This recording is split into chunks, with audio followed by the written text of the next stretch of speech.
Hey, everybody. Shaving Nobody Else's Auto, 7 o'clock Sunday evening time for some Sunday night live chat. Obviously, big weekend this weekend. We've already got a ton of people on and ready to go tonight. We'll let Facebook get connected over there, but let's see who's here right now on YouTube, ready to go. 73 Buick Man is here. X-Ray Dean is on. Leo is back. Charles is here. Bert's Adventures is back. Let's see. Austin's on. Try to catch all you guys and not miss anybody. I'm probably going to miss somebody, but there's Kevin L. There's Pete. Wow, lots of things going on. Glad you guys are here and ready to go tonight. Tons of comments. I apologize if I miss anybody as I try to get caught up here. But it looks like we are connecting on Facebook as well. So anyway, before we get into the obvious discussion of the night of the gathering of the nobodies, couple things real quick I wanted to mention. Before we get too deep into anything, Dad's here with us. Next weekend, April 28th, will be the end of April. If you have anything hanging from March auctions, please get with me. There's Dennis. Scott's here with us on Facebook. Kenny's here.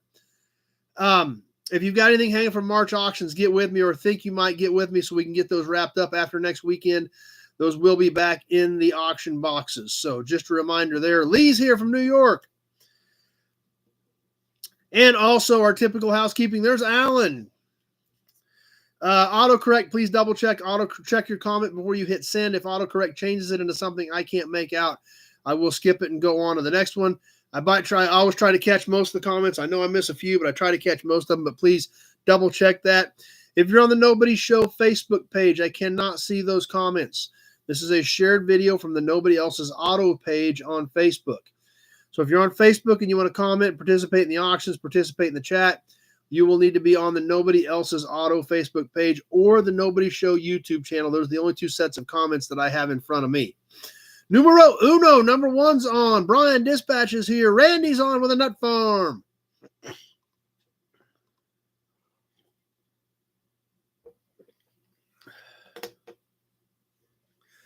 So, what else? Trolls. Occasionally we do get some trolls on here. You guys do a great job of running them off. I'm going to ignore them because they're trying to screw up our chat and break my concentration. Super chats are always great. We are dealing with ads now, even on live streams. So something to keep in mind if we have run into issues with the ads where it really locks everything down for a minute, let me know. And we'll stop for a few seconds to get caught up. There's Matt, the Rusty Okie. Tractor Mike is on with us. All right. Getting caught up there. Throw a share out there. Let your friends know that we are on and ready to go tonight. So anyway, Jeff from Ottawa, Bill Wagaman. So anyway, there's Bill Disk. Bill Disk is on with us. Sitting in Chicago eating overpriced pizza till his 9:30 flight. Well, I'm glad you're able to get on for a bit tonight, Bill. There's Alex. Tony's here. John's on. Nick's here. Ken from Michigan. Lots of great guys we've been hanging out with this weekend and a lot of friends that couldn't make it all on and ready to go yet tonight. So anyhow, let's see. Where to start, really? Well, actually, here's where I want to start. All of you guys that were here this weekend, Alex here with us on Facebook. All of you guys that were here this weekend, if you would please help us out with this. Once again, I'm going to share with you Pete's email address. I know most of you guys have it because you were on the email. But think about after everything kind of soaks in and everything, you'll give it a couple days and let it all kind of process and then let us know what you think. Just go ahead and send that to Pete. We'll compile them, look through them. So if you can send that to Pete, your thoughts about the weekend, good, bad, ugly, and different.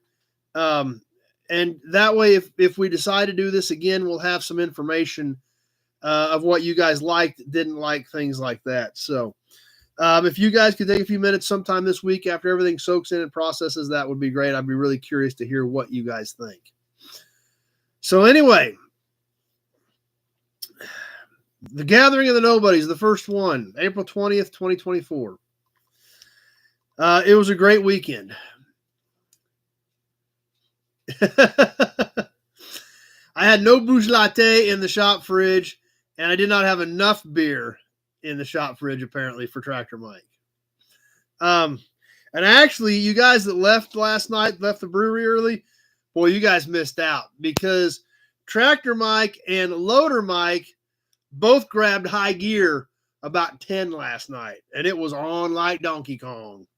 So it was after midnight before those two got settled back down.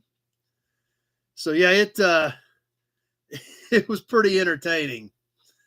So yeah, you guys that left the brewery, and I know we were all tired, but about 10 o'clock, that's when Tractor Mike and Loader Mike both grabbed high gear, and away we went. It was entertaining, to say the least. So Frank's here. Anyway, like I said, it worked. I mean, that's all I can say, guys, is it worked. We did have a handful of people that didn't show up, which is a little bit frustrating because when we're planning food-wise and things like that, and I know things happen, I know things change. It's just, when we're planning for a certain thing and we have a lot of other people helping us plan, that makes it a little bit tough sometimes. Other than that, though, and the weather, because the weather was not cooperative yesterday whatsoever, it was a great weekend. It was a great experience for something that we basically, and this is what Pete and I discussed and talked to even some of you guys about, to really put this into perspective. We started talking about this at the end of the year. So 4 months ago. And we didn't even know if it was going to work. In fact, there was a few weeks that Pete and I pretty much had decided this was probably going to be a wasted effort and was not worth pursuing. However, shortly after those conversations, the interest started to perk. We did have more and more people signing up and decided to go ahead and do it. So when you think realistically, this was basically put together within the last 60 to 80 days to get to this weekend. There's Randy. I think it came out really, really well. The fact that you guys took time out of your schedule, money out of your pockets to travel here and be part of this. I mean, it's humbling for me that you guys care enough about what we do here to do that and to make things like it happen. Kevin Brown made it home. So it, like I said, it was pretty cool that you guys all did that. A lot of you guys did get here on Friday. That worked out great. I thought we had some good appetizers at the bar. There's Neil. And then, of course, Saturday at the yard, the weather was less than cooperative. Oh, before we even get to that, though, just getting things ready on Friday, Rico and Jess were here about noon and really helped kind of, there's still a million things I wanted done that I didn't get done. But thanks to Rico and Jess, we at least had everything looking halfway civil for you guys when you got here on Saturday. We got to the yard on Saturday. Saturday, obviously not very cooperative. Even a few snow flurries. Had to actually, I stuffed everything in one of the corners around the wood burner because I really didn't know why we would ever need to light the fire in the middle of April. But we did. We had to move all the boxes away from the wood burner and throw a couple logs on the fire, which worked out great. I mean, it kind of took the edge off in the shop, kept the doors closed, and worked out pretty good. But it was a little breezy. It was overcast, and it was chilly throughout the day on Saturday. Now, today, it was 65 and sunny. It was beautiful, of course, but not tomorrow. The Studebaker pickup was a trade-in. Rico bought that out and traded it in.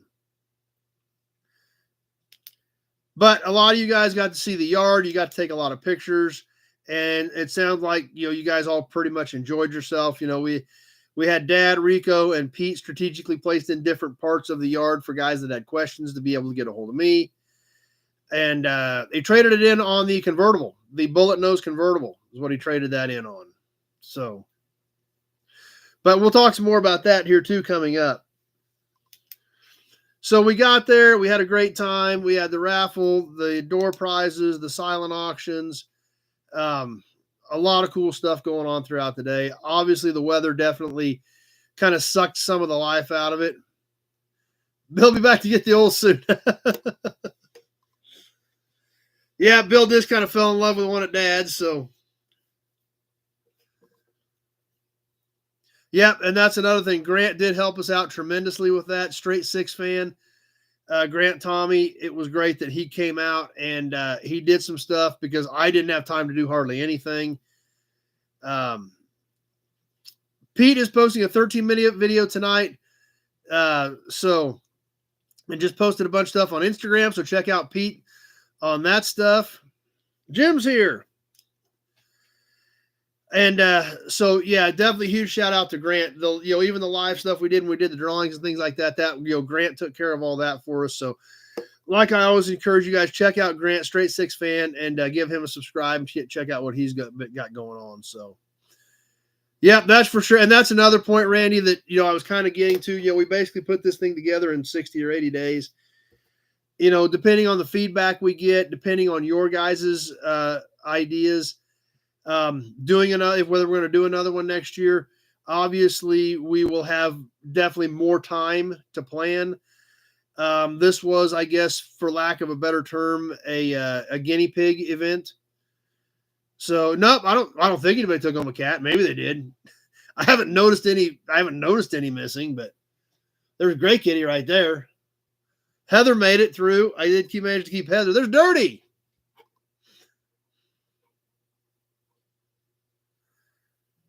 So, Kevin had a lot of fun. Scott's here.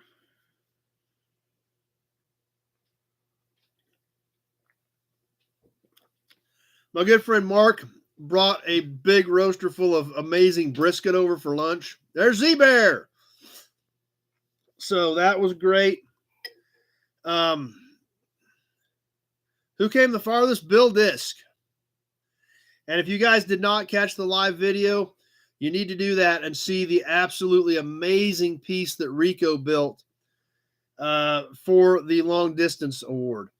And we're going to give Rico 200% credit for that. He asked me at the Wichita Swap Meet. He said, "Hey, do you think you care if I do something like this?" And I said, "Hey, that's an awesome idea." So Pete, the hotel says the hotel was nice, great. Bill Disc says that piece is epic.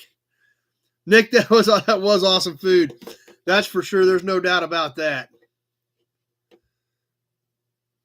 Mark definitely did us up right.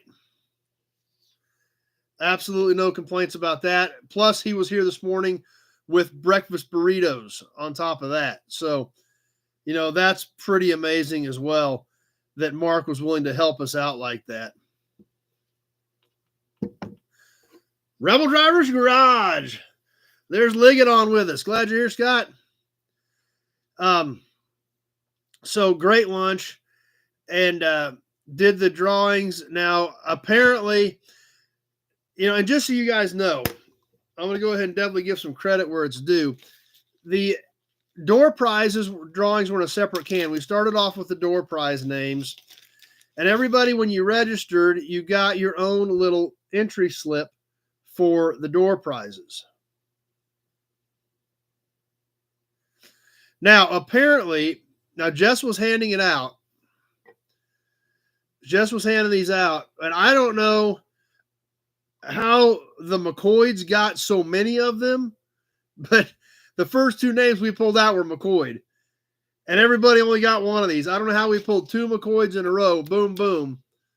But, Austin's already claiming he didn't do it. But Adam's here with us on Facebook. So that was the door prizes, and Austin and his dad got the first two right out of the gate. So lucky for them. But the way we did it and definitely want to give a shout out to Pete's wife for helping us out with this. Pete's wife had these ready. These little baggies were ready for everybody as you got there. And she did all this for us. Pete brought them up, and this was amazing. And I want to share this with all you guys because of the work that they did. Everybody had their own little name tag. There's Tweedledee.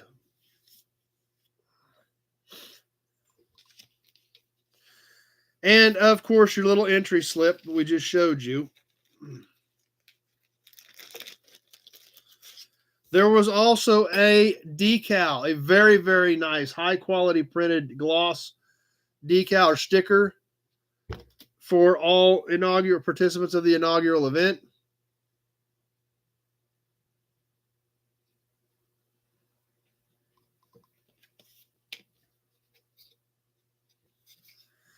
As well as this killer magnet for all inaugural event participants.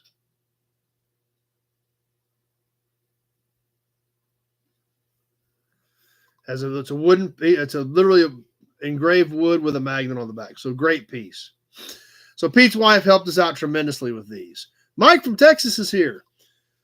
So I thought that was super cool, and huge shout out to her for helping us out. I still think she was just trying to make Pete feel bad if he bought another car while he was here by helping us out. But and that came close. I mean, Pete was eyeballing some more of those Camaros that just came in, but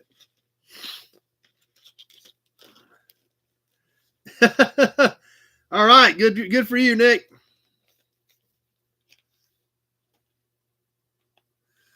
So thanks, Mark. Thanks, number one. That's nice.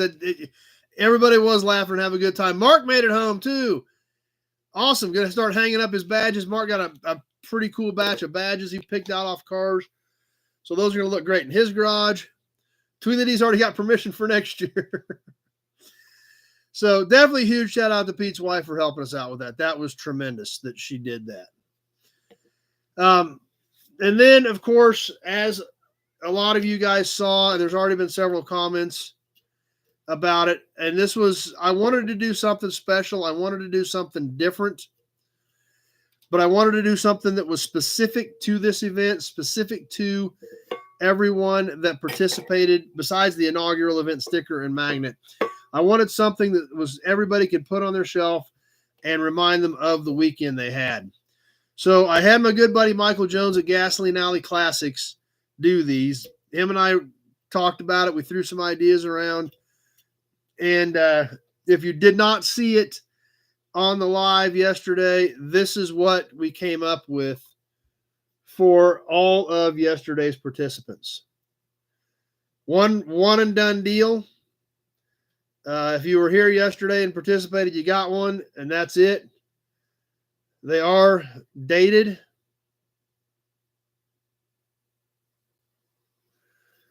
We had the logo on the seam, and obviously Michael helped us out. I wanted his name on there. Gasoline Alley Classics. He does all kinds of custom man cave stuff like this. Signs, oil cans. So lots of... You already got one, Tractor Mike. What are you trying to bid on another one for? So these are brand new. They custom make them. This is a vinyl wrap with the logo, with the date, and then the show logo on it as well. Dean's birthday was yesterday. Yeah, exactly. So anyway. Yeah, Tractor Mike may have lost his last night. Not real sure. So anyway, that was the commemorative piece that I've been telling everybody about for the last couple weeks. And I hope everybody that was here enjoys the can. And obviously, our friend Michael Jones at Gasoline Alley did an amazing job for us as well.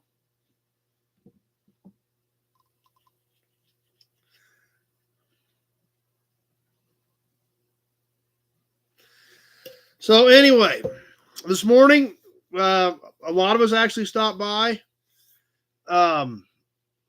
for breakfast this morning. Our good friend Mark came down to the shop with a whole roaster full of breakfast burritos. It was great to get to spend the last few minutes with everybody and tell everybody thanks and everybody and see everybody out as they were taking off.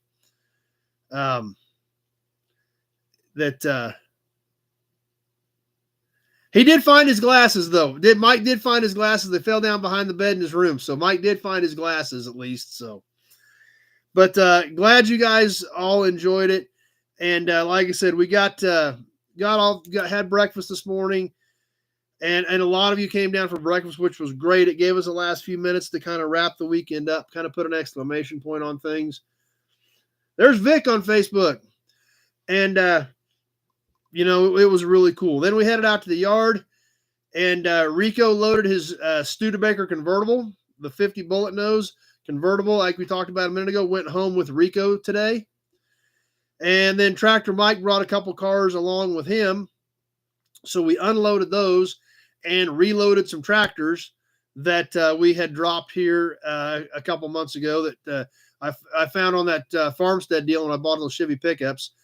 So we got them tractors lined out for Tractor Mike, loaded a couple of those John Deeres up for him, and he headed home with those.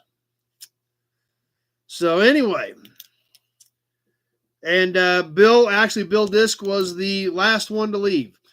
He had a 3 o'clock flight out of Hayes, which is a little over an hour away. So he was here till a little afternoon before he took off. Gave him the last few minutes at the yard. Bill didn't really seem like he wanted to leave. Even when he had to head to the airport, Bill still didn't seem like he really wanted to leave, which is great. Like I said, the participation and all you guys being here was pretty amazing. And to really make this turn into what it was.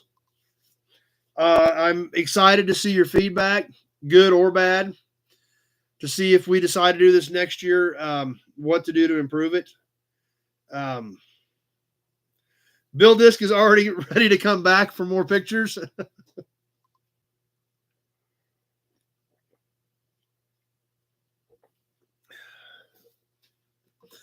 Bill's moving to Kansas here pretty quick, says Pete.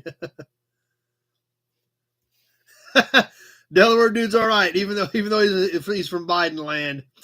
Yeah, Tractor Mike did not let him forget that very often tonight or this weekend. But that's kind of it in a nutshell. Now, unfortunately, I was so busy, I did not get a lot of content. I'm going to go through what I did. And that's right, Kevin's going to get a truck from Tractor Mike. Rico took the Studebaker convertible home. I think Bill Disc fell in love with that 75 Olds that Dad's got. Because I don't know if you guys remember it was probably a couple years ago. We pulled a 75 98 coupe out of an old garage that had been in there for about 40 years. I think Bill Disc fell in love with that car. So we'll see if that thing's heading to Delaware with Bill or if Bill's coming back here and moving to Kansas. Bill had a great time. Bill had never been to the Midwest.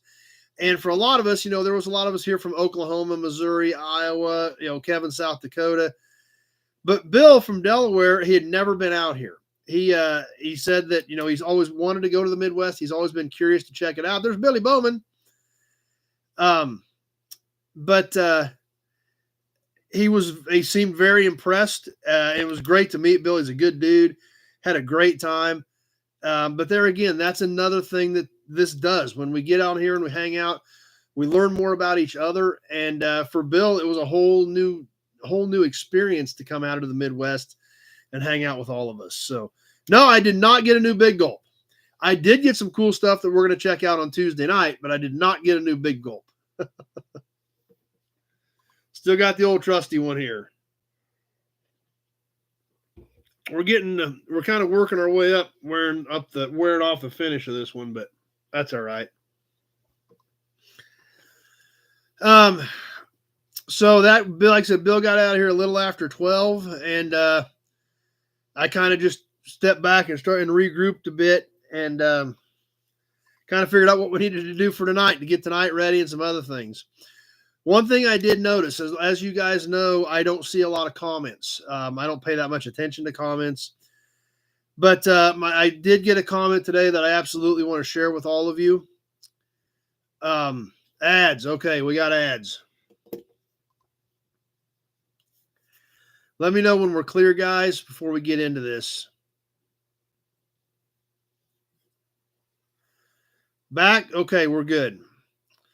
Like, as you guys well know, still want the Cobra badge. one, I wouldn't sell it, and two, even if I did, I got so much money in that thing that I don't know if you'd want it. Okay, and like I said, you guys know I don't pay that much attention to comments. I really don't. I don't care. Everybody's got their opinion, and most of the people that have their own opinions don't really know what they're talking about anyway. So I have comments pop up all the time on Facebook, YouTube. Plus, I'm admin on like 12 different Facebook pages. So it's just one of those things that I just don't pay that close of attention. But I saw one pop up today, and I just picked up my phone and face identification popped it, and I seen the name. So then I knew I had to go read it. Big Job's here. When I saw the name, I wanted to go and read it, and I screenshotted it. You guys can go on Facebook on the Nobody Else's Auto page and read it if you would like. But it was from Jennifer Withrow. I hope a great time was had by all the nobodies. It was always a dream of Jason's to be able to tour the yard and meet up with the others that he chatted with every week. I'm sure he was there in spirit. So I thought that was very, very nice. And, if you guys would like to go check that out, she made a comment on one of the other shorts on Facebook as well.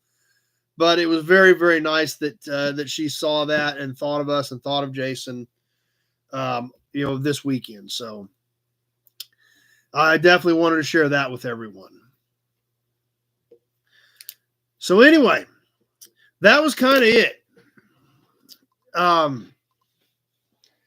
Like I said, still a little bit in shock, still a little bit in soaking it in and processing things, and like I said, I've got so much stuff, and even like today, I was out there looking around at what didn't get done that I had fully planned on doing and just flat didn't get to it. But I think overall it went well, and we'll see what happens. We'll see what we want to do next year. We'll see how things grow. We'll see how things change, and we'll see where things end up. If it's all going to perfect, Z-Bear, I will look for that little in the morning. So Pete says it all looked good to him. Well, I hope it did. But I was looking around and saying, oh, man, I didn't get that done. I didn't get that done. I didn't get that done. I didn't get that done. But that happens, and I knew it was going to happen. But I'm pleased that I got far enough that it didn't look terrible. And the great comments and all the participation and everything was so great. But I guess that's it in a nutshell. As we get a little bit closer, we will start, maybe towards the end of the year. I did get a haircut a couple weeks ago, so obviously we'll let this one process a little bit. We'll get some feedback from you guys, and we'll see what we want to do for next year. Obviously, a lot of guys already talking about doing it again. Nothing yet, Brian. Have not seen anything. And we'll see what we can make happen. I would like to do something else I think would be super cool, would be to do a group get-together at Pioneer Village sometime once their hotel is open. And so something else to think about as far as going up there. We didn't do a 50-50. We just did a raffle drawing. There's Glenn.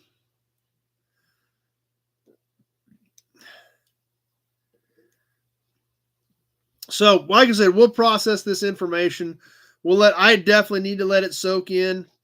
I think everybody was a fan of the plane. Pete had to point it out to some people, but I don't know how you miss it. But Pete had to point it out to some people. So,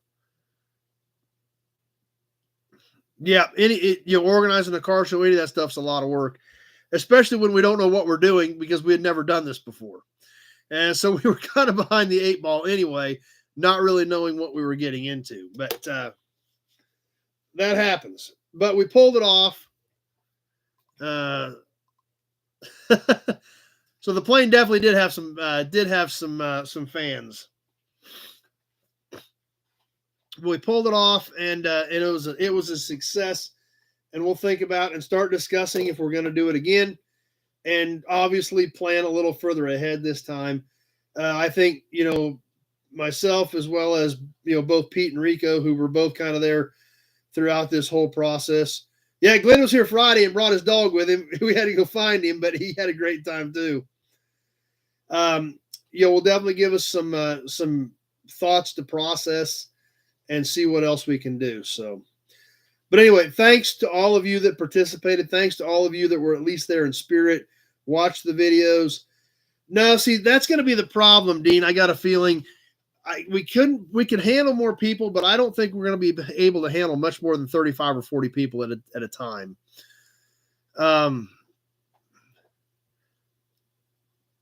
The door wasn't locked down. It just turns hard. So rent a Ferris wheel and a carousel. The plane's going to go up on the highway. I want the plane up on the highway is where I want to put it. Set it up for the new show spot. Yeah. I keep promising you guys a live from there. So days are definitely longer now. We'll get that squeezed in here soon. We'll do a Tuesday night from the cockpit. But that's kind of, like I said, I can't wait for the feedback. Oh, who loved the Wilburs, huh? I know a lot of you guys had Wilburs last night. I know I had a Wilbur last night, and I seen a lot of you guys eating Wilburs last night.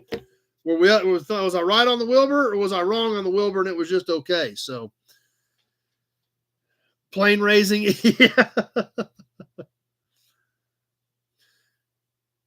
Ask Mike about his pizza.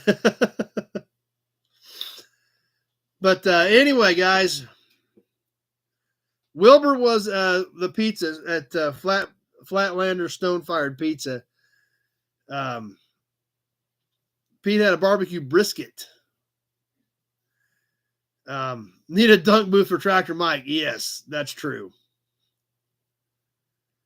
Well, and not only that, it takes John liked his Wilbur. It does take a lot of work, and it does take some help from you guys. But the big thing is how many people we can manage in the yard as well. So that's going to be a big thing that we're going to have to keep in mind if we get 35, 40 people next time. And if it gets to that consistently, we may have to do twice a year. Probably not going to put electric motors to spin the props. I don't have any props for it. I don't know what I'm going to have to do on props, but I doubt I get quite that carried away with it. Bill, this is going to be on and off, moving around the terminal. So sounds great, Bill. At least you're here with us. Going to try to let's build Nobody Land. There you go. Another good point, Alec. I touched on that a little bit, but I really didn't get into it too much. I did not get a lot of content from the weekend. I did get some. Grant got some. But I really don't know if I've even got enough to throw another video up, Alec. I'm going to go through the pictures and stuff and see what I can get from some other people. Fill balloons with beer and throw them at Tractor Mike. He would catch them because he would not want to waste the beer, and then he would drink the balloon empty. So we'll see. Like I said, I got to go through my phone. There was just so much going on. It made it difficult, but at least Grant was here to help us out and get some of them. You want a live band next year? I don't know if we're going to get quite that carried away. But like I said, overall, great weekend. We're going to process the information. We're going to be talking about this some more over the next few weeks as we I don't think we could quite get that done, number one. As we go through your feedback and start kicking ideas around if we're going to do it again. So, but if we're going to do that, we'll decide that, here in the next few months. So we have plenty of time to plan and get things organized for the next one. But with that, huge thanks to everybody that took time out of their schedule to attend, meet everybody, and hang out, check out some cool things. Leo wants moonshine. And really make the first annual gathering of the Nobodies a success. So thank you to all of you from me for the help and the support and the camaraderie to make this thing happen. There's David W. Gathering the Nobodies Car Show. The worst part about that would be the, just a lot of people coming from a long, long ways away. So that would be tough for people. Now like Charles is local. So he drove the Little Red Express all weekend. He got a super clean Little Red Express and he was cruising in that all weekend. So that was cool. But you know, and I mean, it can absolutely be done. It's just difficult for guys that are a long ways away to do that. So, but just like Bill flew into Hayes about an hour away from here, rented a car, came out and had a blast. So, what are you goofballs doing? So anyway, we'll keep moving forward. Please get us that feedback. Let us know what you think, and maybe be thinking about what to do next year. So, the only other thing going on, and I don't really have much data on this, and it's a reason why Mr. Jim Wicks could not join us this week. Barrett Jackson was this weekend. Have not even had time to look at anything from Barrett, so don't really have any clue as to what went on there. So we'll talk about some of that next week, maybe. Yeah, that was it. I know you had Spring Carlisle, Bill. That definitely is a problem, and that's the problem with this time of year. Is it's just there's so much stuff going on. So we're in central Kansas, Richard. Guerrilla Campus is about from Pioneer Village. It's the other way. Guerrilla Campus is 4 hours one way, and Pioneer Village is almost 3 hours the other way. So a pretty good stretch. I did see a meme about the $300,000 Joe Dirt Mopar, but I haven't looked at anything. Typically I get all this stuff ready on Saturday night, and we were all preoccupied last night, especially when Tractor Mike and Loader Mike grabbed high gear about 10, and then it was hang on. Yeah, John just followed the Little Red Express wherever he went. That's right. The Little Red Express was kind of like a beacon, made it real easy to follow. So Adam did good at Carlisle. That's good. Don't schedule the same day as an awesome tractor auction. Well, the tractor auction got scheduled 3 weeks ago. So how far from Springfield? About 7 hours. Kenny's thinking about next year already. Actually, we did not smash the Toyota. We never got that far. One of the things that didn't get ready, but it survived this time. We'll have a new Toyota maybe to smash next year. But Tractor Mike did get his tractor bought at the auction. He headed straight to the auction first thing yesterday morning. He was back by 2. So he did buy whatever was it a 5010, Mike? Tell everybody what you bought. Sam's here with us. But Tractor Mike did get his tractor bought yesterday. 946 miles for David W. 5010 John Deere. I think it's a highly original one, too, if I remember correctly from what you were telling me.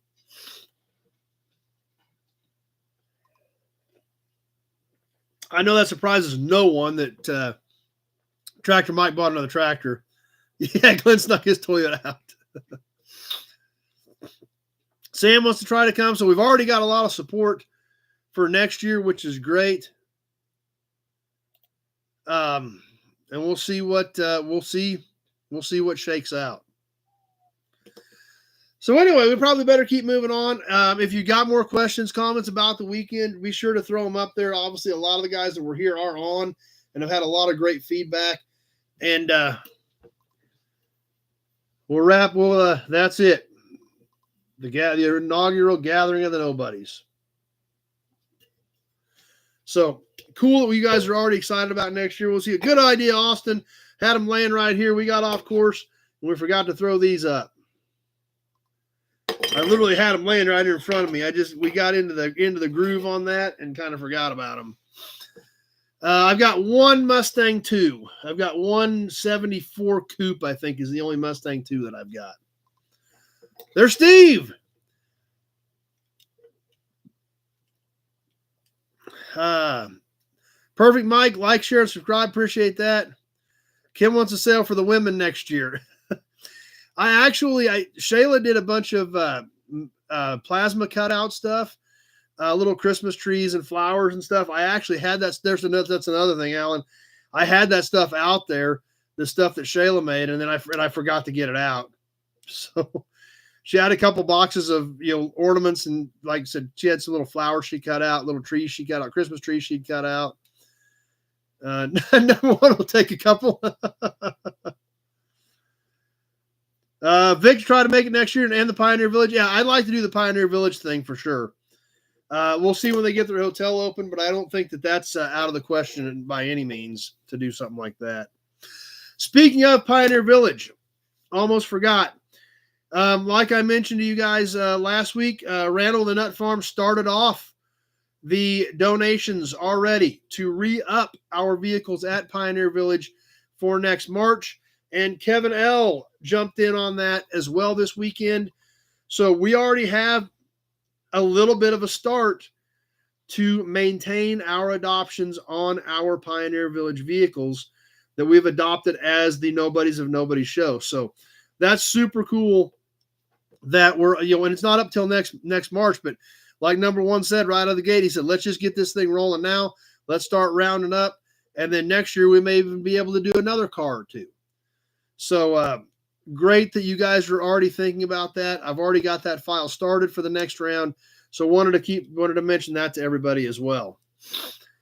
So anyway, moving on, new inventory. What did come in? Obviously, Rico showed up with the 1954 Studebaker pickup. Half-ton short bed, but it's a pretty neat pickup. Factory V8 automatic 54 Studebaker half-ton short bed. So we're going to be bringing you some content on that truck. It's a little rusty, but man, it's got some cool stuff on it. Some really cool ornaments. It's a neat old truck. So excited about that. And then what did Tractor Mike bring in? Tractor Mike brought in a pair. Well, pair, I'm using the term pair fairly loosely. Because there's not a lot left of them, but a pair of 55 Chevy cars, a 210 four-door sedan, and a Bel Air two-door Post. But the thing about the Bel Air two-door Post is just a body and a frame. However, I've got 3 Pontiac two-door Posts that I've never sold. So those doors, trunk lids, that stuff will all fit on that two-door Post, which will obviously make that a buildable 55 Chevy. So between my Pontiacs and that shelf from Mike, we'll be able to have a 55 Bel Air two-door sedan project put together.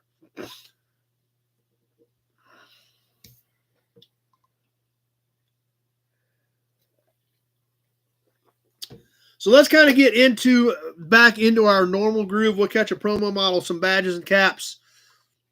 We'll do a little story time. We're going to talk about the raffle, even though I didn't have time to get any of it ready. And we're going to do some auctions. I don't know. We're going to do a few things tonight. We've got a very special auction tonight, actually.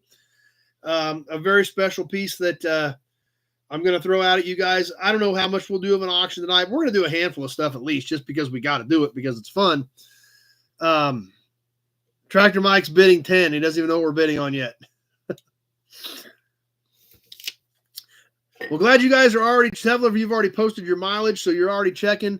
Looking forward to the next one. That's pretty cool. Franken 55 Dragarilla car. But tonight's promo model. Oh, and by the way, guys, not only was this a bananas bonkers weekend, in case you see me yawning tonight, of course, like I said, Tractor Mike and Loader Mike grabbed high gear about 10, which means I didn't get home till after 12. And finally got to bed at, 12:30, something like that. And then I had to wake up and hit the restroom at 4:15. And as soon as I went and laid back down, then I started thinking, okay, I got to go get this done. I got to go back out to the yard and get tables. I got to get the truck moved out. I got to have everything ready for tomorrow morning. So I pretty much had less than 4 hours of sleep last night, even after being exhausted from the weekend. So if you see me yawning, please bear with me. But tonight's promo model in the box. Another one of these that it's crazy to think, but it's getting old. It sure doesn't seem like it, but it's definitely almost an antique. And it's from 1992.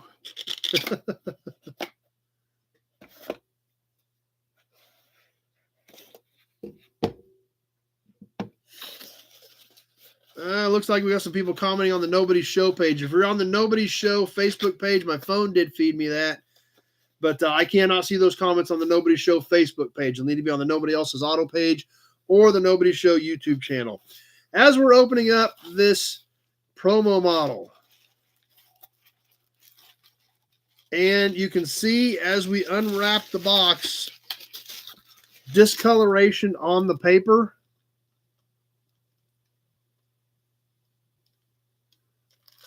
I know. In Kansas, 35 years is an antique, so a 92 is 32 years old, almost an antique. That's exactly right, Dirty. It was just a couple years ago. So I don't think this has ever been unwrapped, actually.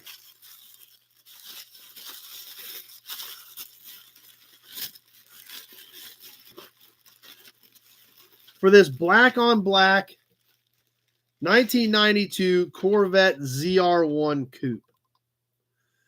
Pretty decent looking promo. These are not, extremely rare. These are still out there. You can still find them. But this one literally is brand new. Obviously, the bottoms of these, just like most of them, it just says licensed by GM, but very basic on the bottom. This is a one-piece molded to look like a drivetrain piece. The newer style wheels that were used on these later generation of this body style of Corvettes.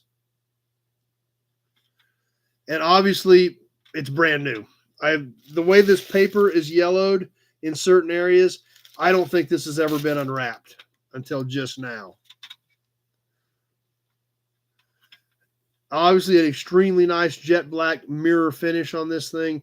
No chips or breaks because literally I don't think it's ever been out of the box. Black on black ZR1 Coupe. And obviously, today, ZR1s, they're still making them, but ZR1 has definitely been used for a long time now. In this era, in the early 90s, this was kind of the top of the line. I mean, the ZR1 was literally called the King of the Hill. There was not much out there like it in this era. And that was right along the time, of course, when the Viper was coming out. But in 89, 90, 91, 92, the ZR1 Corvette was about the hottest thing you could get in the country. So pretty nice promo.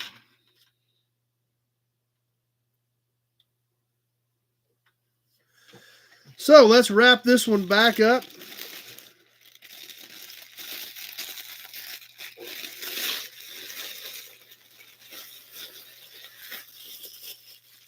Tuck it back away in its home.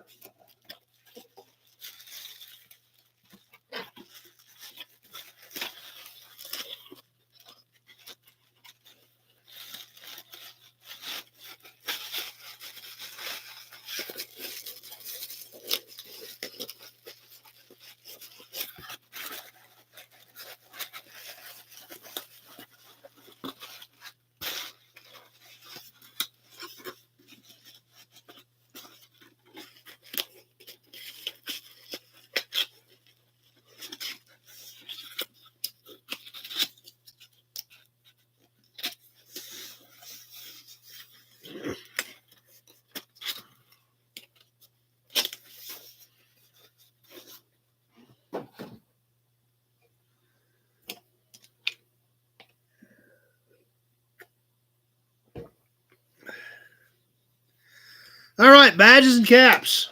We're going to start off with a grease cap tonight, and then we are going to work our way up a few decades to a badge.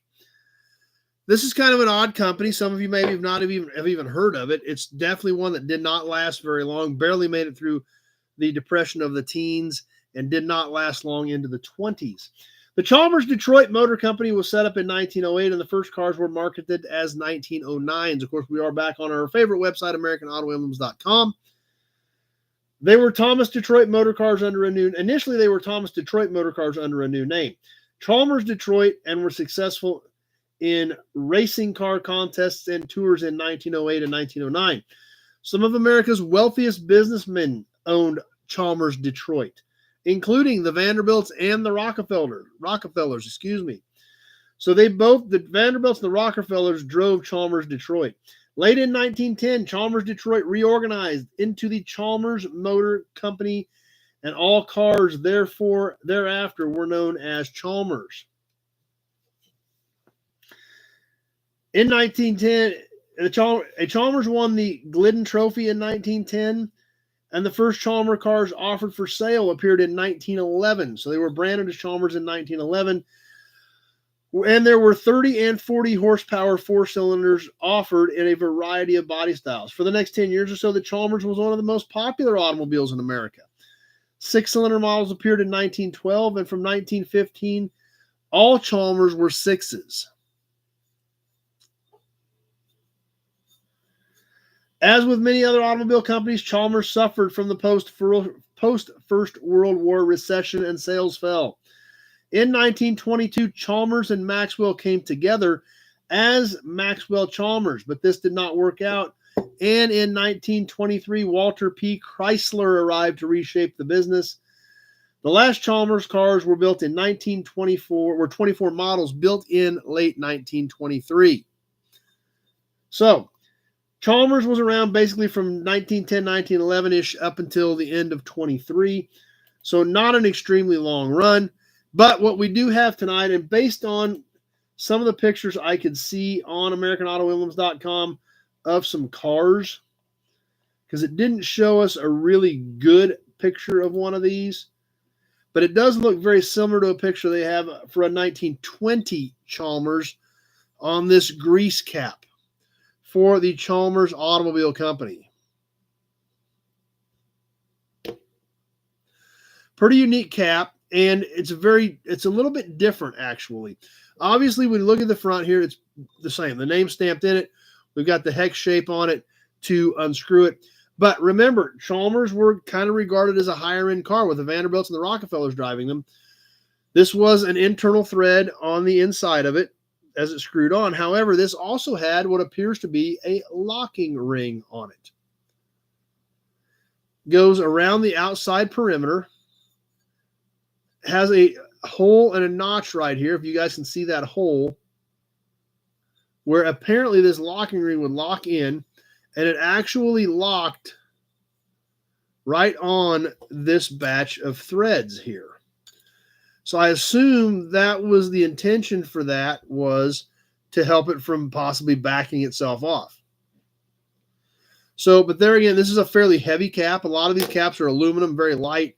This is a very heavy, bulky cap, but there again, the Chalmers was a little more upper scale type vehicle, so that was necessary to maintain that, I'm sure, in that window. If we look straight down in the back of it, we can see where it does have the Chalmers stamped in it, just like the other ones do. But a very unique piece off of a car that, there again, back in the teens and 20s, there were around 2,500 car manufacturers in the United States. Chalmers, one that did not last long, a fairly short 12, 13, 14-year run. Alex is our resident expert on this early stuff. Nice advertisements, but not so impressive cars. David W's never heard of one. Not sure about the Alles Chalmers. I never saw anything that said they were ever anywhere part of that. But I thought that was a pretty unique piece. The Chalmers cap. The Chalmers cap is about 2 1/4 across the front, hex to hex, on the hex part of it. Outside diameter is almost 3 inches across the back of this one.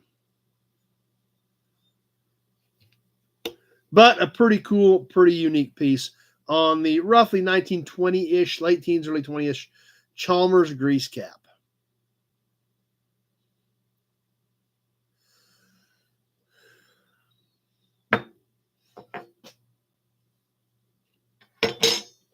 Now, jumping up about 40 years, Bert wants that one too.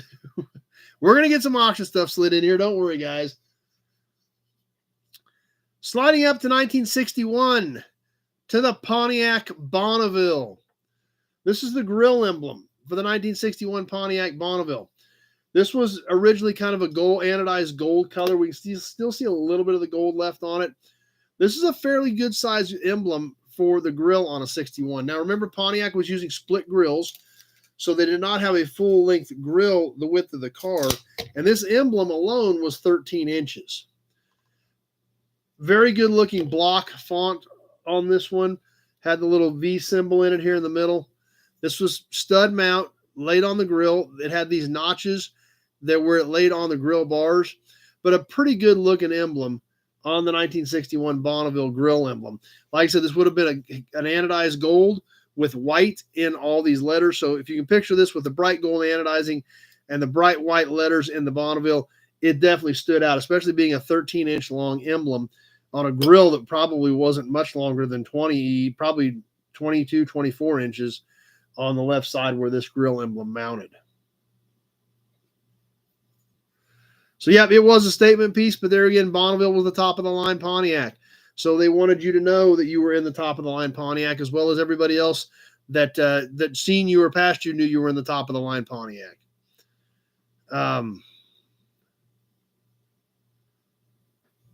Not sure. I'm assuming you're talking about his 61, but I'm not sure. I didn't look at it that close.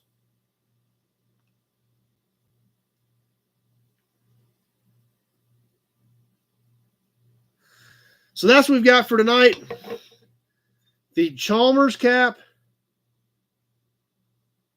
and the 61 Bonneville grill emblem.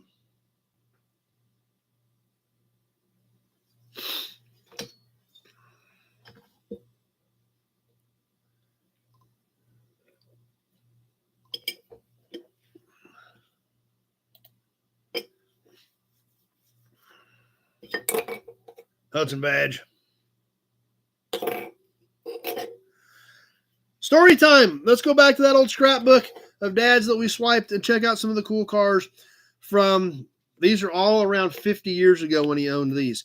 This car I do vaguely remember, very vaguely, but I do remember this car. And it was a sharp car. I think he painted it. He'll be able to clarify this for us. But we've got to remember, this was 50 years ago, roughly. 74, 5, 6 era in that window when a lot of these pictures in this book were taken because it was at the house where we lived in when I was a little tiny kid. But this car I do vaguely somewhat remember on this 1965 Ford Thunderbird coupe, red with white interior. This was a pretty sharp car, and in today's world, it's a super sharp car. There's Jess. Good, you just got on. You didn't hear any of the bad stuff we said about you. Ha!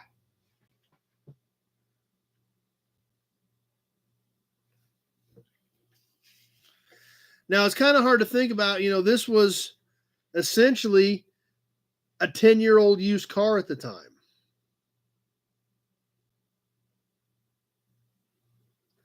It's weird, and we're going to see more and more of this as we go through these old scrapbooks.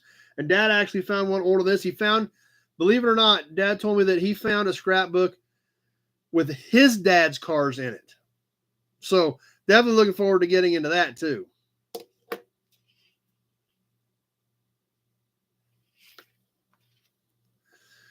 So like I said, I don't remember a lot of specifics about this particular car, but it actually is one that I do somewhat vaguely remember from when I was a little kid. And you can tell by these, just the picture, the coloring, the rounded corners, you know, the colored edges, how early, you know, these pictures are literally around 50 years old.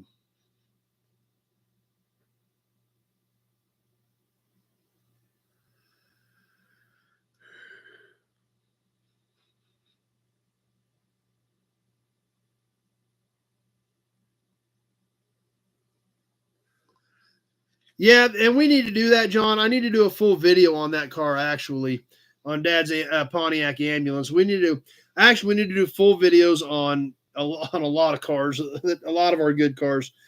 You know, you guys saw most of them, and realistically, we've only got. Dad said he paid $300 for that Thunderbird, but there again, it was a used car that he fixed up, but he gave $300 for it. So the you know, a lot of those good cars we do need to do content on. There's no doubt about it. I've done one on my 58 Pontiac. I've done one on the 78 Trans Am. I've done them on my WS6 ones. That's what he painted. And I do kind of remember that he did paint that car when he did it.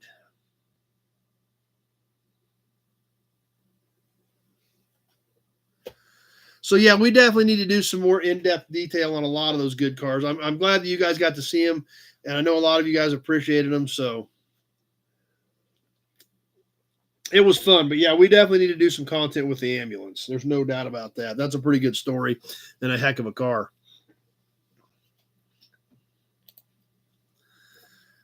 But anyway, raffle. I don't know who got in this week. I remember a few of them. The power steering gear was bad. I bet that was not any fun to change at all. I know we got some raffle entries this week. But like I said, I usually do all this on Saturday night. And there's Pappy. The raffle entries this week I did not get to. Just flat didn't get to them. There was only a couple. I know Charles threw some in when he picked his stuff up this week, and there's a few others, but we'll get that caught up obviously before the drawing next week on the raffle. Obviously, the raffle this month, the super cool V8 made out of license plates, as well as we will have a couple of extra some license plates for the second and third name out of the can.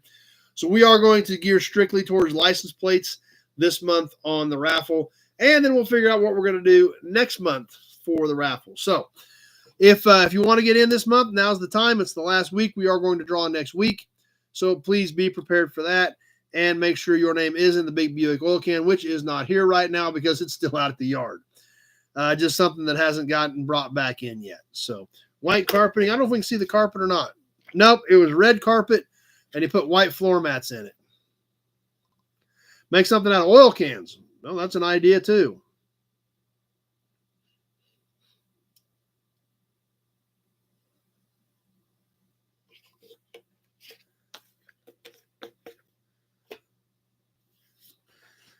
All right. Hudson Badge. We want to do some auctions tonight? Do we want to do some auctions? I got a few things ready, but I still got boxes and boxes of stuff in here. If you guys want to do some auctions, we can do some auctions. I know we got to do a few things because we got a really special piece that, or actually a little special group that we want to share with you. So we're definitely going to do that. So we'll do a few small things. We'll see what you guys think. I don't know how much we'll do tonight. We'll kind of play it by ear and see what happens. But it's kind of weird to not do any. So I want to make sure we had some stuff to do tonight.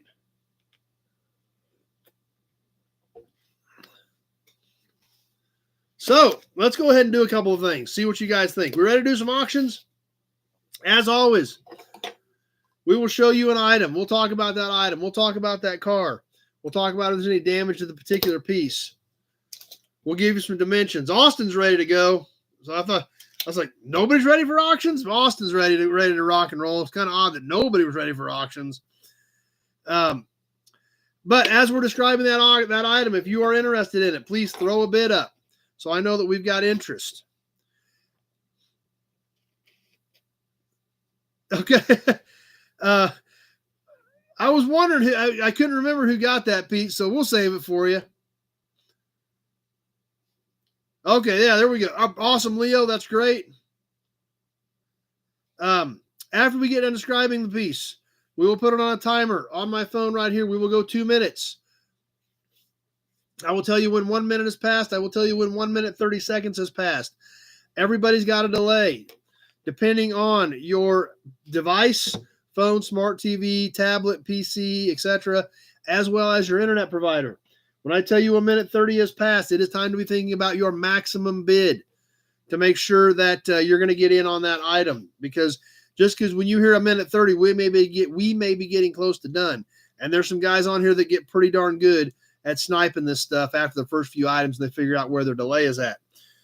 I think, I don't have anything big tonight. I got all small stuff. So shipping will be included on everything tonight in the 48 states. If you're out of the 48 states, you will be responsible for shipping and payment in U.S. funds. because this thing feeds itself. And if we spend a ton of money shipping a couple packages out of the US, then it kind of torpedoes it for everybody. So please bear that in mind. And we'll catch a few things tonight. We'll see how it goes.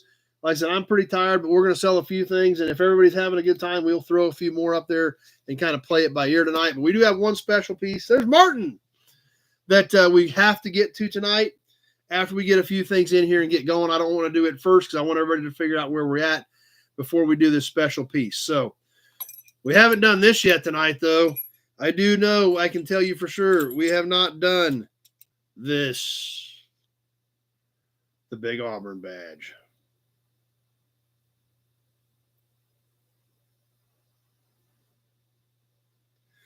So, let me grab the auction boxes. Let's get rolling. We got a ton of cool stuff piled in here, by the way. Even though I didn't get a ton more ready today, I got a few things ready. And we had a lot ready already, so.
Okay, we're about ready.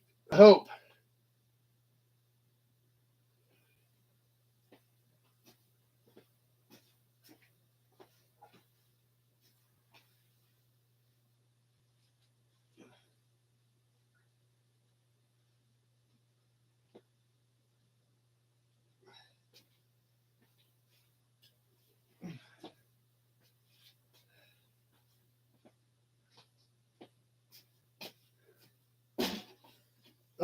Let's see if we can make this work. All right, I'm back. For now, guys. Bear with me here.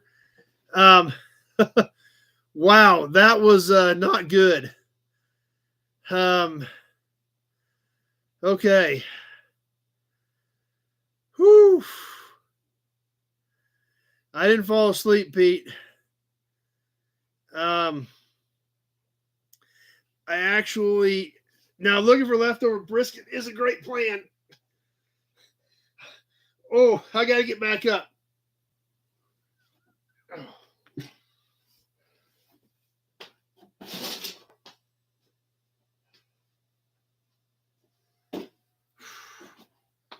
Okay.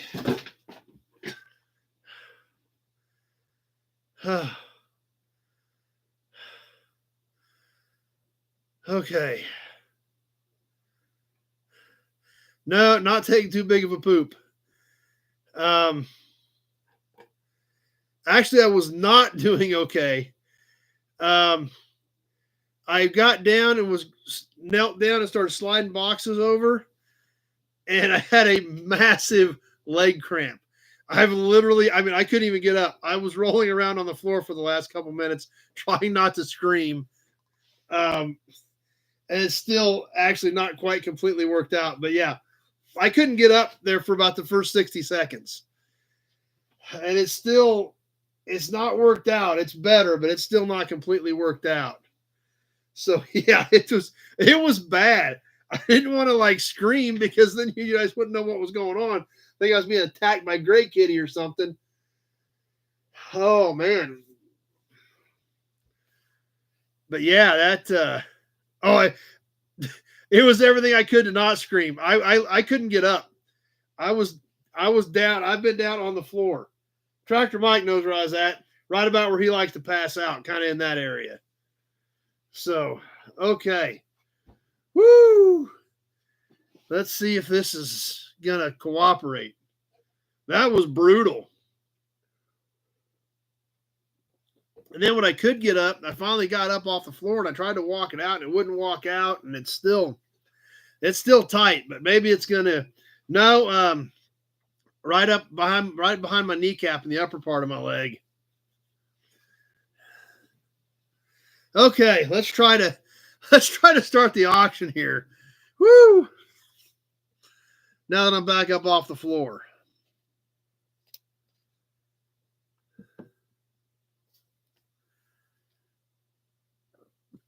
Oh. All right, let's have a Hudson badge on that one. All right.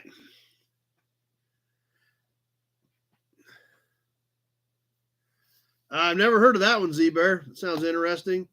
I have been dehydrated, Randy. There's no doubt about it. I have not drank enough water the last couple of days, and that was immediately the first thing I thought of. I've drank some water today, trying to get back on a normal water schedule, but these last couple of days I have not been on a very good water schedule.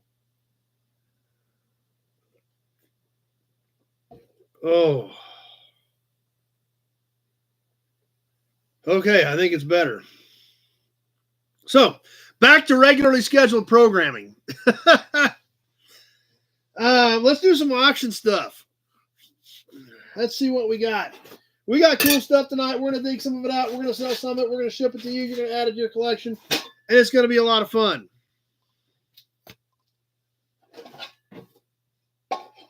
Let's see what we all got in here ready to go. Ooh, those are cool. All right, we got some good stuff. Even though I didn't get a lot ready, we still got good stuff. Whew. Okay. Never had that one happen before. Fireball's Garage, Justin is here.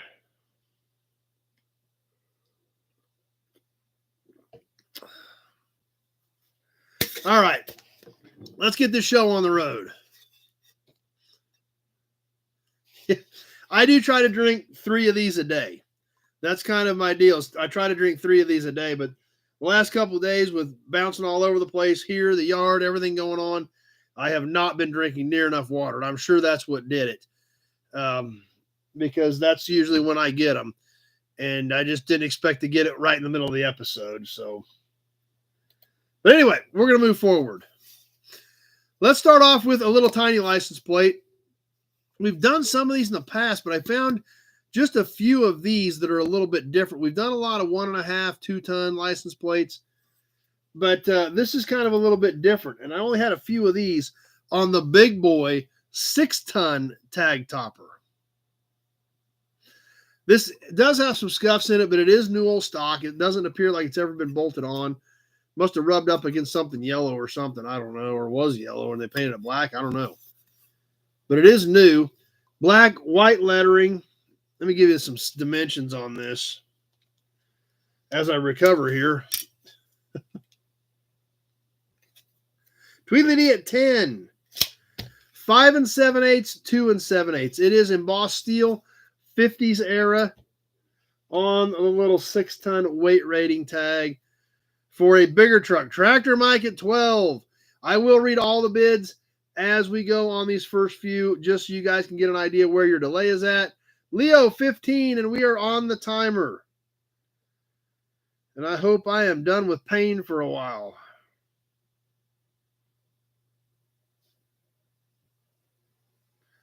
Charles, 16. 6-ton beer delivery to Tractor Mike. That is probably fairly accurate. Tractor Mike is kind of a bad influence, but you guys weren't around when Tractor Mike and Loader Mike got going last night. That was a double whammy.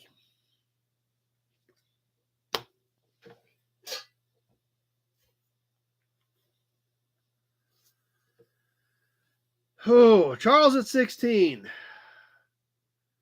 I can breathe again.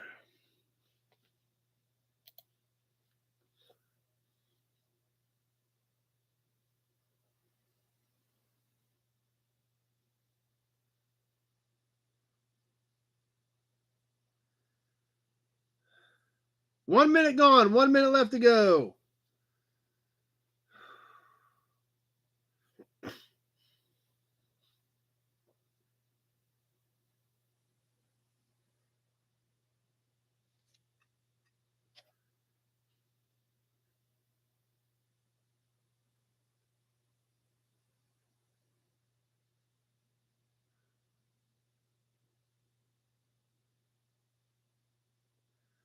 Minute 30 gone. 30 seconds left.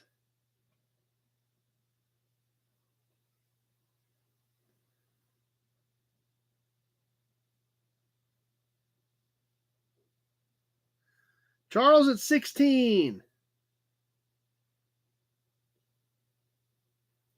Just about ready to wrap this one up.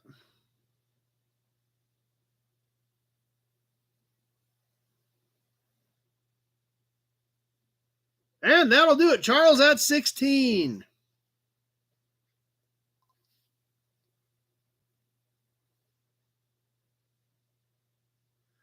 There's Alec at 19. Just a little bit too late.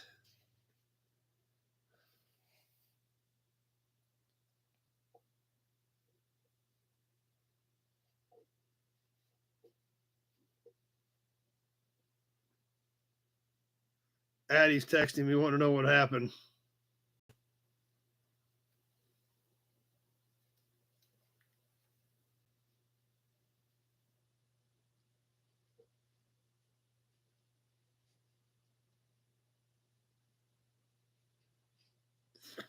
All right. Charles barely snuck that one out because Alec was swinging for him, but just a little bit too late. All right. Let's keep moving now that we're moving.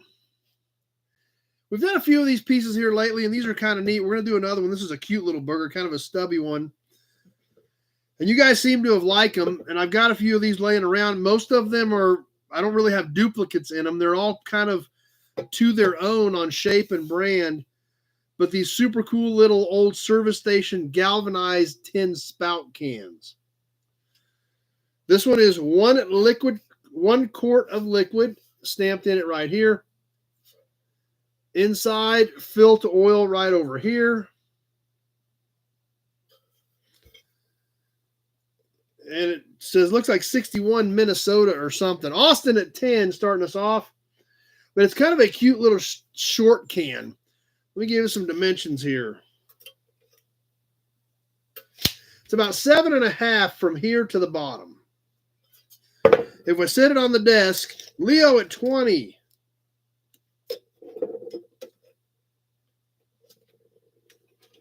Actually, when I sit it flat, it's about 7 to here, about 7.5 to the spout. Bert's at 12. I got Leo at 20. Brian at 25. And the base of this is about 4.5 in diameter, just to give you an idea. 7.5 to here, 4.5 here. Brian at 25. Let's get this thing on the timer and get rolling. Leo 27. Alex 28. It is, Glenn. These things are just cool. Like I said, I've got a ton of them, but most of them are all different. But I don't need all the ones I've got, but they are cool. And they are old service station stuff. Literally fill to line with oil. I don't know if you guys can see that in there or not. Leo 30.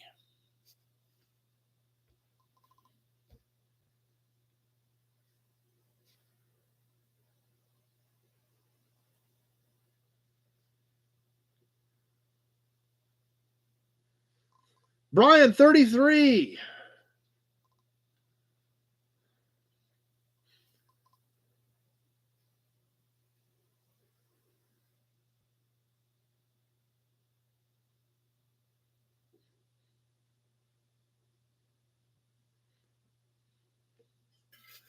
There's 1 minute. 1 minute gone. 1 minute left to go.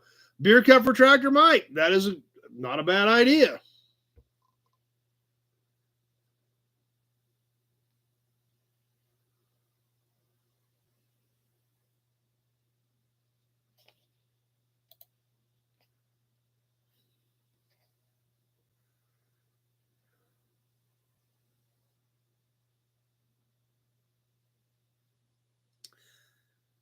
And there's the minute 30 mark. A minute 30 gone, 30 seconds left to go. Brian at 33.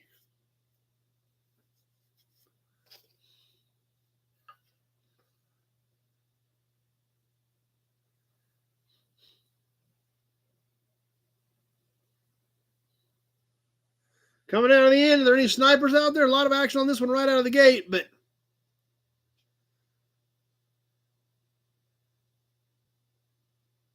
and that does it. Brian at 33.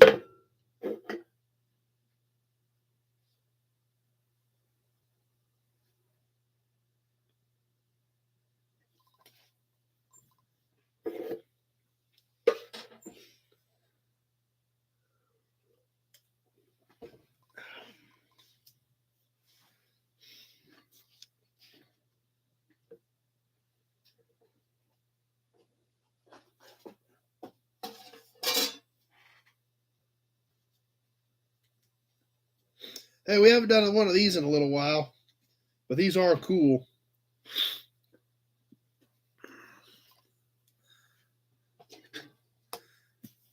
We've done a few of these. You guys have always liked them. Let's catch another one.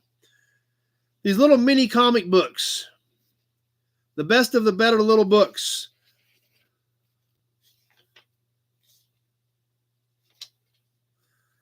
This one, copyright 1937. The next printing was 1940 on Radio Patrol and Big Dan's Mobsters. Check this one out.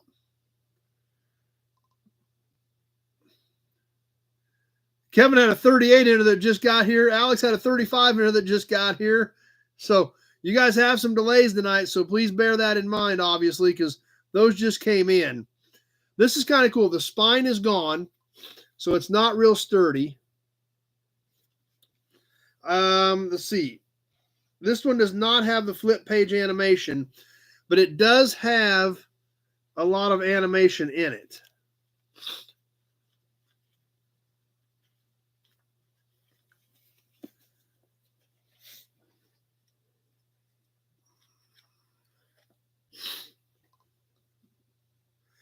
So Radio Patrol and Big Dan's Mobsters,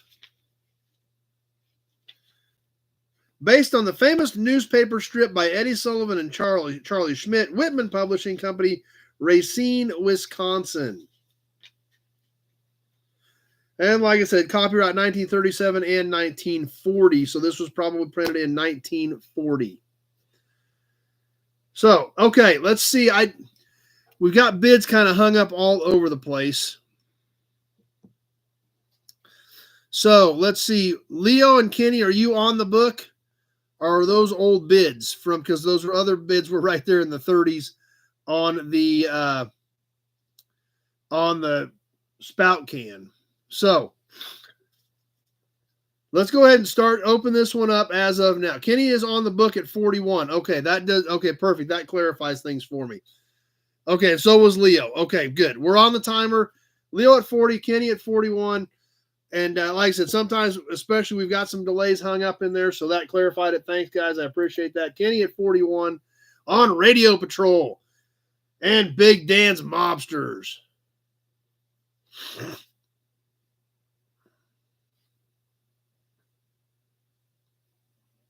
Making Dick Tracy jealous. Yep. That's right, Alex. That's right. YouTube did get a cramp, kind of like me.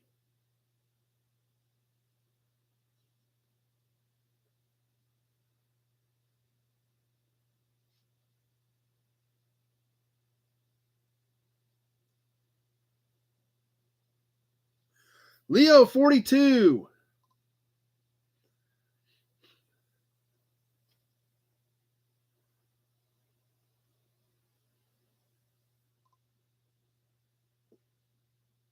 There's 1 minute. 1 minute gone. 1 minute left to go.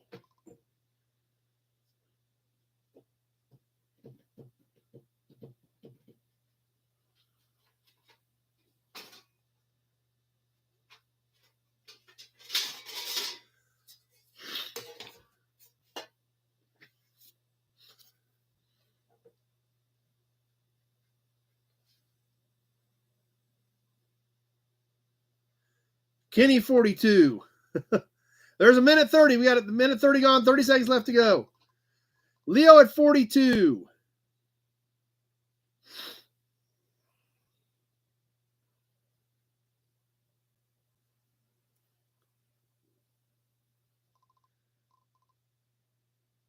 Coming down to the wire. Leo at 42. Unless there's a sniper hiding out there.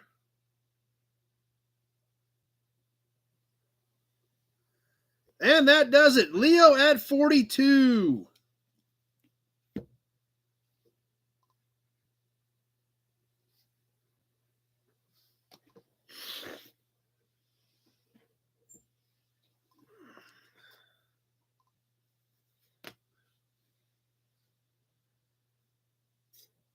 Let's catch another plate. Let's catch another Hudson badge, actually. Oh, X-Ray, I have not... I did not get your shipped. I've got your can and I got your shirt ready, so it'll be going out here tomorrow or the next day. I just ran out of time, X-Ray. I just wanted to let you know it's laying on the shipping bench. Just didn't get that far. Let's catch kind of a different plate. This is a year that for some reason I don't have very many of. And it doesn't matter which stack I look at, I just don't have a lot of these, much less one of the really cool ham radio ones. From 1955. This is actually one with the actual full cutout on the corner for the state. Ham radio license on it right there. Back of it still looks pretty good. It is black with white letters. It does have a little bit of surface rust up here on the 55. It is a standard size plate.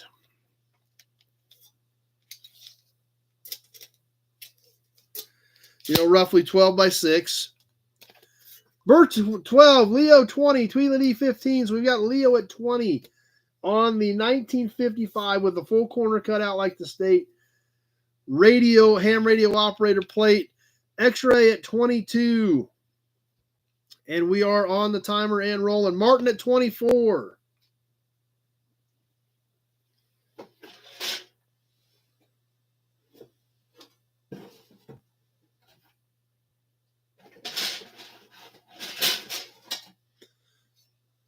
Got Adam at 20 on Facebook, but we're at Frank at 30 now.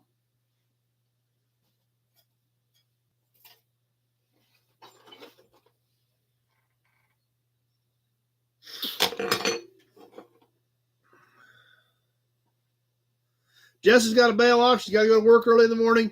So thanks for all Jess's help this weekend. And glad her and Rico made it out. We had a great time. So But Jess actually did help clean stuff up, so we got to give her credit. Martin at 31.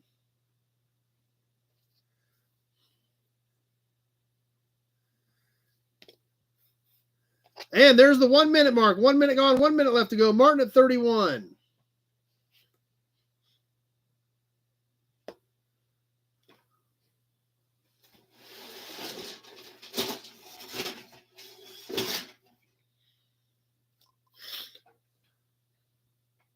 Frank at 40.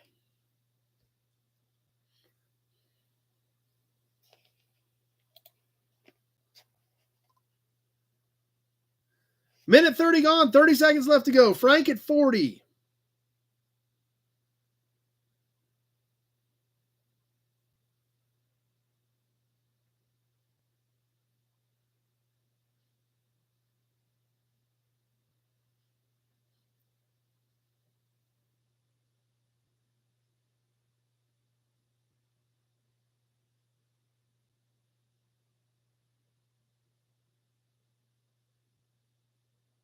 And that does it. Now, wait a minute. Martin at 40. What did... All right, something just happened here. I took Frank at 40, then he retracted that. And I had Martin at 41, but that was after the time. So, was that a real bid, Frank, or what happened there? I'm not really sure.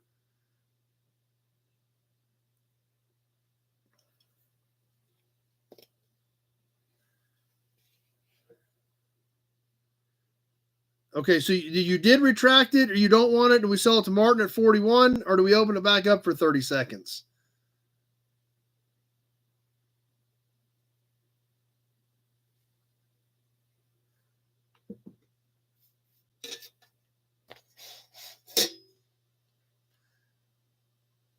So I'm kind of lost here. I'm not really sure what happened.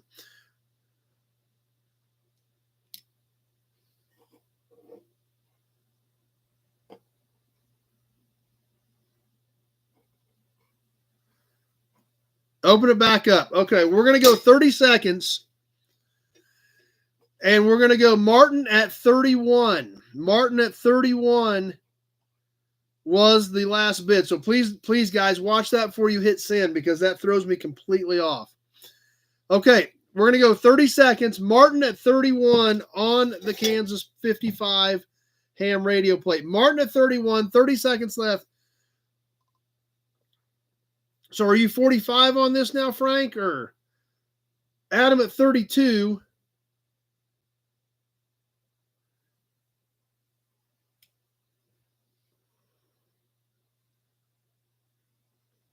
Frank at 45 then, okay. Frank at 45. We're just about ready to wrap this one up. Yeah, no kidding. That's for sure, Alex. Okay, that's 30 seconds. Frank at 45. I'm not sure what's going on tonight. Alex at 35. Frank at 45 is who we had after the 30-second runoff.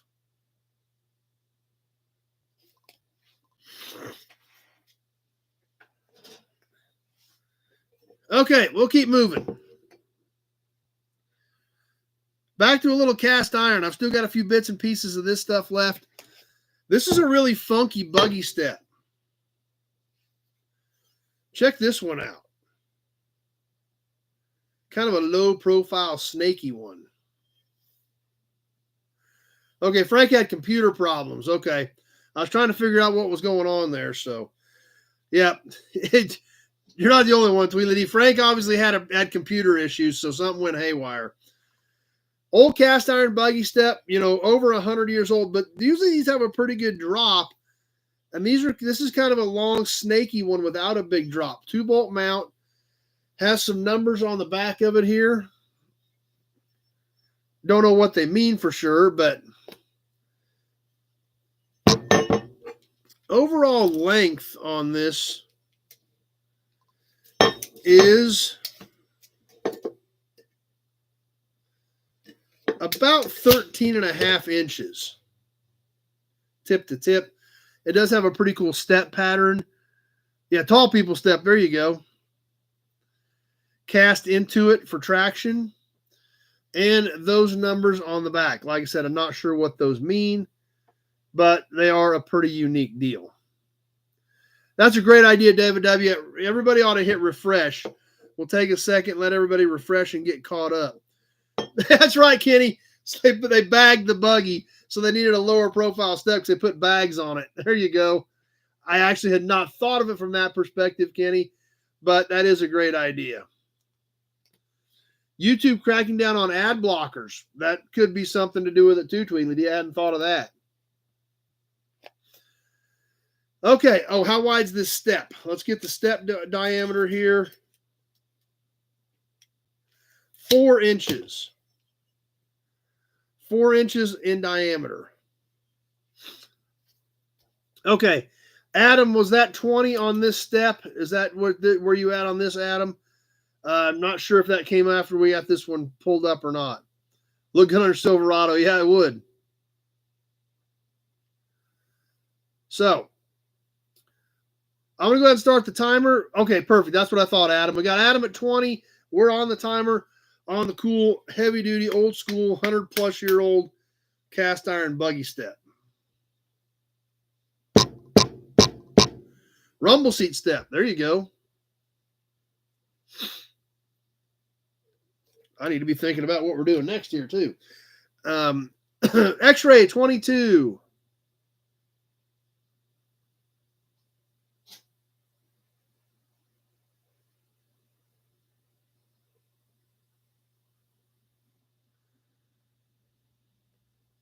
That's right, in Austin. Is Bill on with us? Is Bill Disc on with us, or is he still between terminals? So we got ads. Let's stop here for just a second. See what we got on ads. I've got Adam at 20 on this right now. No, I got Dean at 22. X-ray at 22 popped up. Okay, let's keep rolling. X-ray Dean at 22 on the buggy step. Bill's here for about 10 minutes. Okay, we're going to do those next pieces for you next, Bill.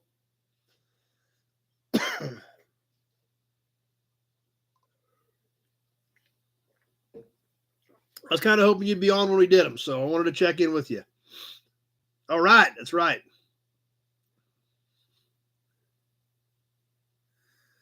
Just past the 1 minute mark, coming up on the minute 30. X-ray Dean at 22 on the buggy step.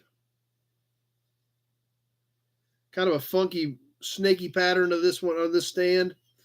There's a minute 30. A minute 30 is gone. 30 seconds left to go. Dean at 22.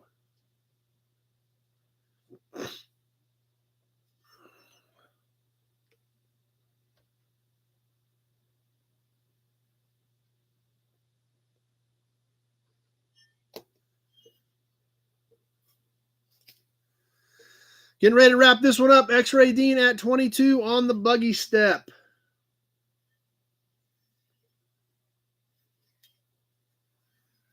And that does it. X-ray Dean at 22.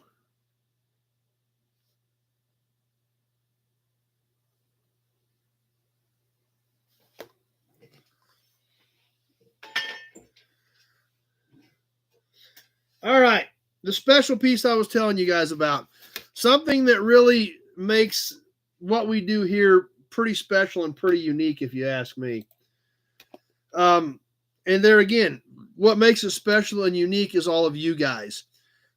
And not only did Bill Disc buy plane tickets, rent a car, just so he could come spin. Adam was trying to go again. He keeps getting booted. So Facebook must not be cooperating much better.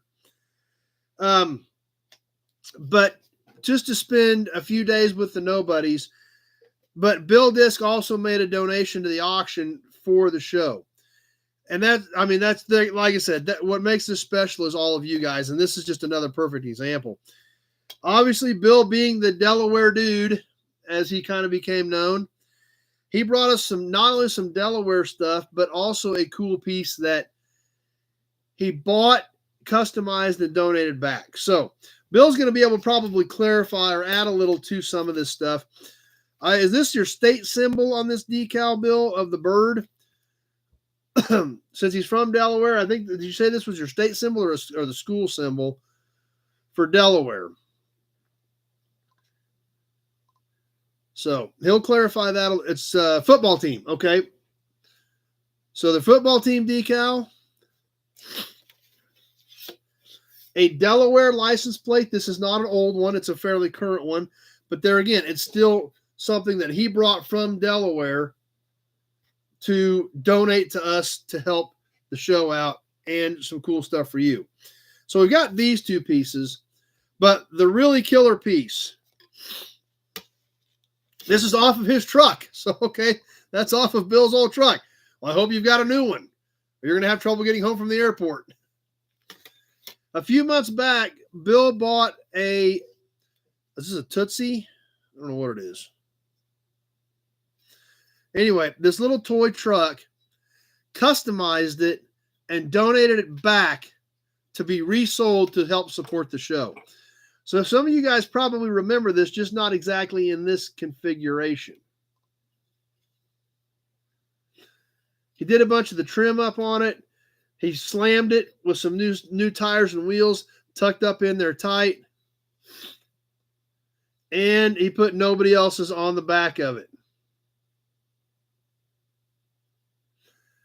So this little toy truck, again, 6 1/4 inches long on the killer little toy truck, customized by Bill. So like I said, not only did he buy plane tickets, rent a car, come out here, spend some of his vacation time with us, he made this donation to the auction to be sold to help support us. So let's get things rolling. Dirty at 55 on the Bill Disc Special package. So there again, let's get this thing rolling.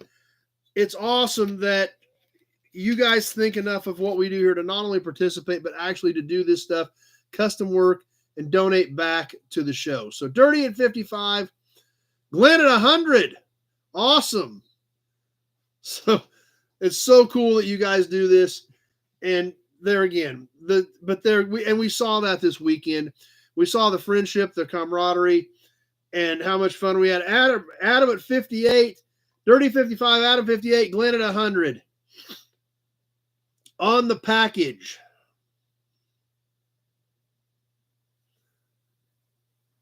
So we're ticking away, and it's amazing that there again, I'm just a dummy sitting here in front of a webcam, but the fact that you guys engage, participate, donate your time, Bill spent some time cleaning this up and customizing it, and pretty impressive. So 1 minute gone, 1 minute left to go. Glenn at 100.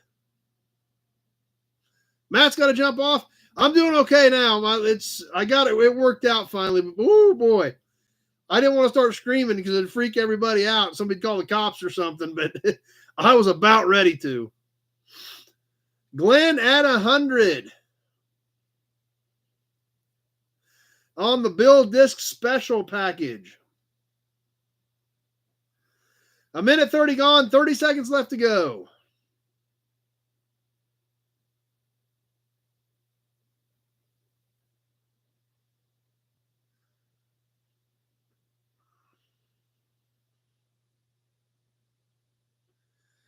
Getting ready to wind this one up. Dirty at 105. Dirty at 105.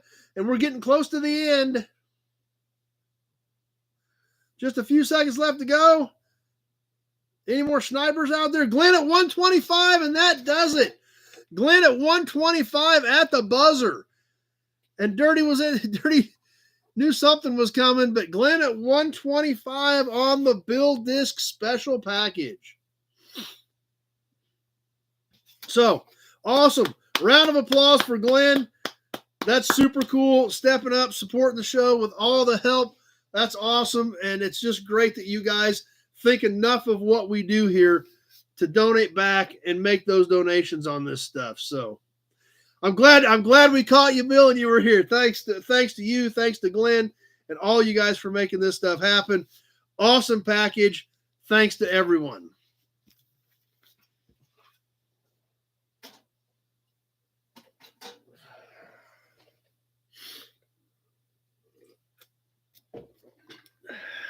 Better get my notes caught up here. The Bill Disc Special Package.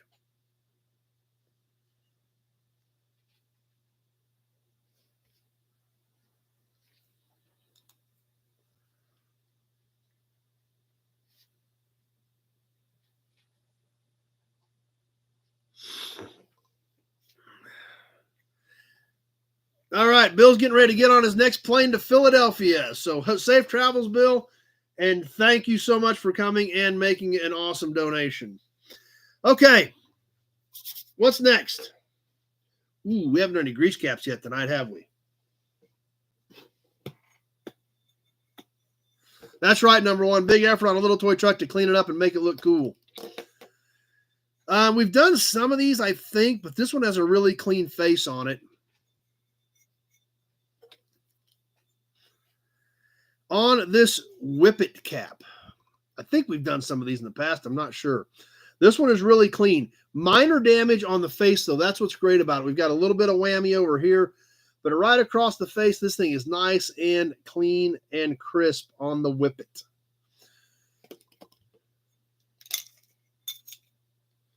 It's about 2 7/8 inches across the hex. Internal threads, aluminum cap. Hex head to take it on and off. Alan at 25. Alex at 25. Tweedledee at 20. Let's get the timer kicked off here so we can keep moving. But a pretty decent looking cap. Alex at 35. Alex, we'll just clear it all up there.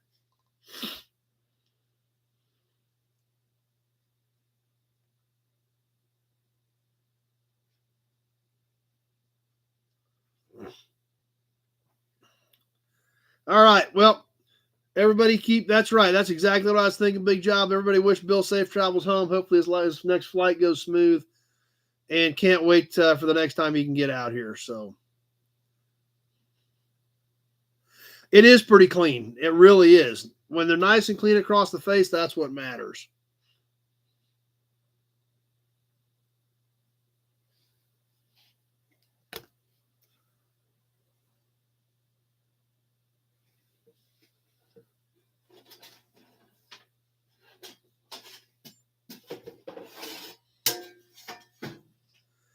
Oh, Randy had a bit of roof put on.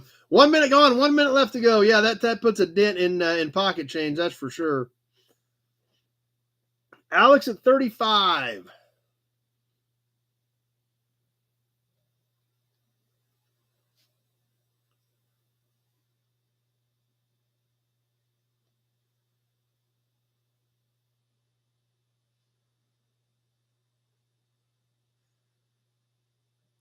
One minute, 30 seconds gone, 30 seconds left to go. Alex at 35.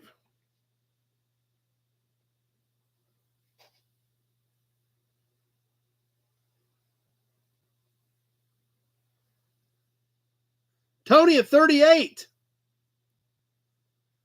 We're coming out of the end. We got Tony at 38.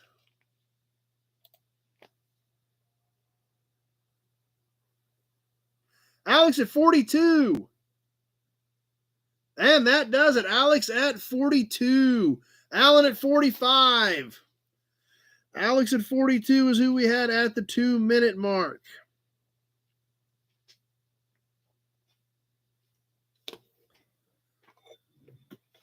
What are you doing, Gray Kitty? Yeah, that's right. Yeah. They did miss you, Alex.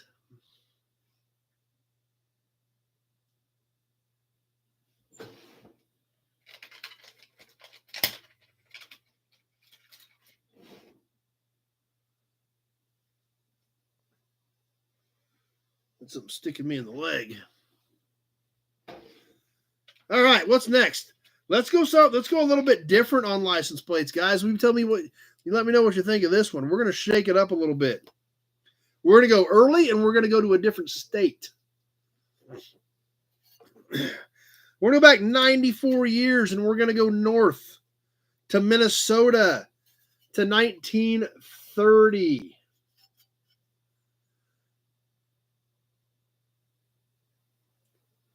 Nope, Gray Kitty's still here. Actually, she was hiding yesterday. She did not know what to do with all that commotion. This appears to be original paint, but it looks a little bit rough. but it is crisp and clear on these lines. So I'm thinking it's original paint. Tweedly D 25, Bird at 20, Adam at 20, but I got Tweedly D at 25. It is a nice straight plate. Kenny 27. It says Tyler 3-59 on the back, and it says Pete something on the back as well. Alex at 40. And it is 14.5 by 4.5. 14.5 by 4.5. Leo at 42, and we are live and on the timer on this 1930 Minnesota plate.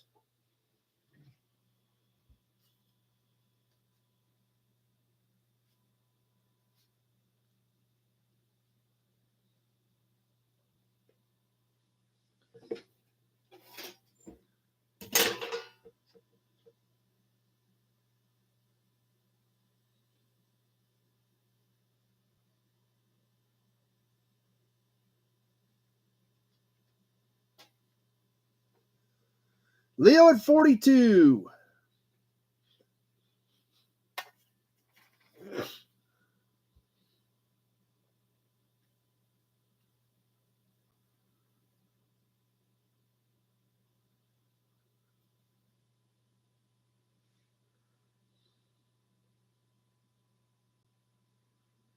One minute gone, 1 minute left to go. Leo at 42 on the 1930 Minnesota.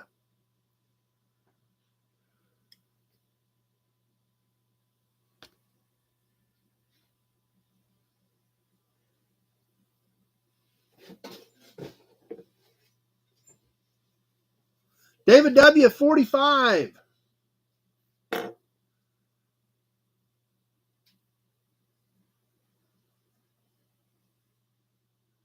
And there's a minute 30. A minute 30 gone, 30 seconds left to go. David W. at 45.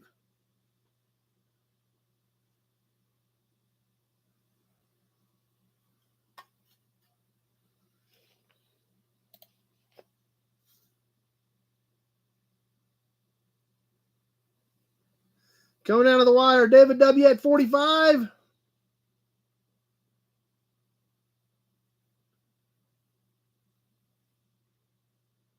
And that does it. David W. at 45.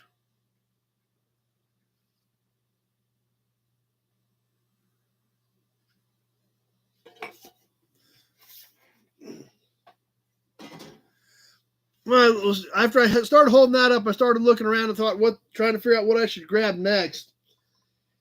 And I like I tell you guys, I have several boxes of stuff that I keep working out of and keep refilling. When I look down, number one's back, inviting somebody to become nobodies. Awesome. Thanks, number one. Always appreciate that. Anybody here from American Rod Shop? Good question. But as I held up the 1930 Minnesota plate, I was trying to figure out what to do next. And I looked down at some of the stuff I've got laying here. And I found there's a 1930 Kansas laying there. I was like, what the heck? Let's just do this one too. This is original paint, but does have some fading along the bottom. It was black with white letters. 69 Charlie 2269. That's kind of some weird. It looks like they laid something on the back of this and painted it at some point. It's got a weird spray pattern back there, like maybe somebody had just laid something against it to hold this up or to hold something up to paint it. Adam at 25. It is pretty flat. That's right, number one, and we forget to do that. But welcome to any and all new nobodies this week. This is 12 by 5 3/8. Tractor Mike at 30. 12 by 5 3/8, so it's a standard length we're used to, but a little bit shorter. On the 1930 Kansas plate, Tractor Mike at 30.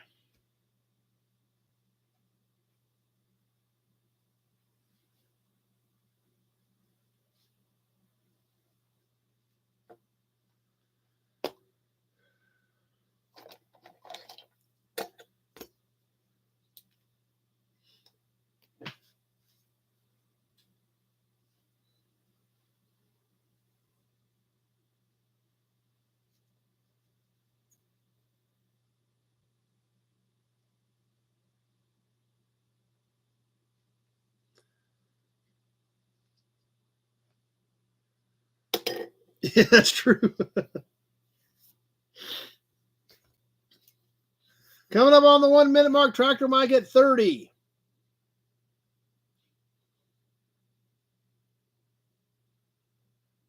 One minute gone, 1 minute left to go. Leo, 31.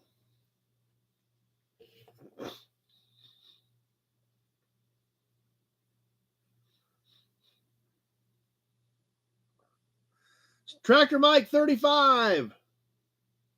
Adam, 32, but Tractor Mike barely beat you in at 35. A minute 30 gone, 30 seconds left to go. Good point, number one. Tony at 36. Tractor Mike at 40.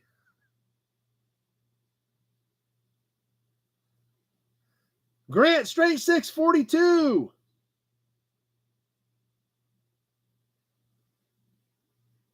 Tractor Mike, 45.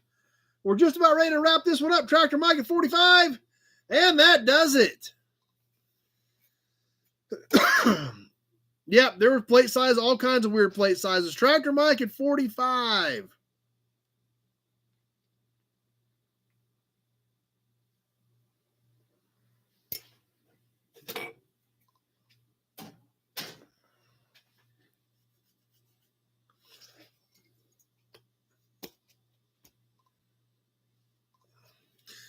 All right, let's do something different next. We've done a few of these in the past. We haven't done one in a while. On one of these enamel Chevrolet badges from 29 to 31. These are great. We've had some in the past. I've got a few of these laying around. This one definitely has some chipping in it, but still has really good color. It's tweaked a little bit, but it's fairly flat. A lot of times with these bow ties out on the end, these can get bent up pretty bad. Does have the remainder of the button here on it. Do not encourage him, Nut Farm, please. Basically 3x3 on the little enamel Chevrolet badge. All right, let's get this one rolling.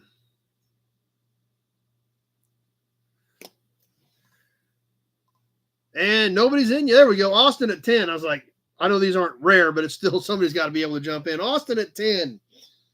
And look around at what we want to do next.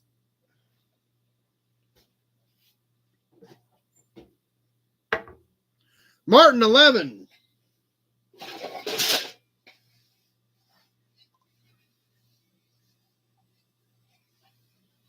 Even Chevy knew a blue oval was an upgrade. Austin at 15, Leo 15, Austin 15, Brian 15, Martin 15. Well, I'm sure somebody's going to bid 16 here pretty quick. Alec at 13. Martin at 16. Fireball at 20. 1 minute gone, 1 minute left to go.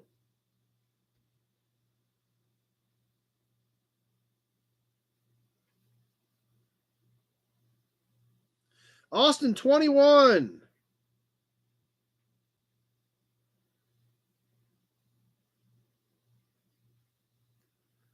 Mark, 25.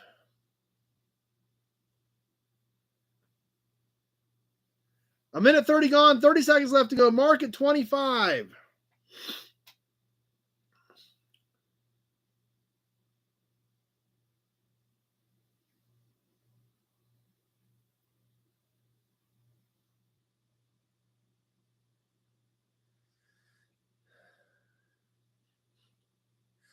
Coming down to the end on this one, I've got Mark at 25. Tony at 33, and that does it. Tony slid in there with a 33 at about 158.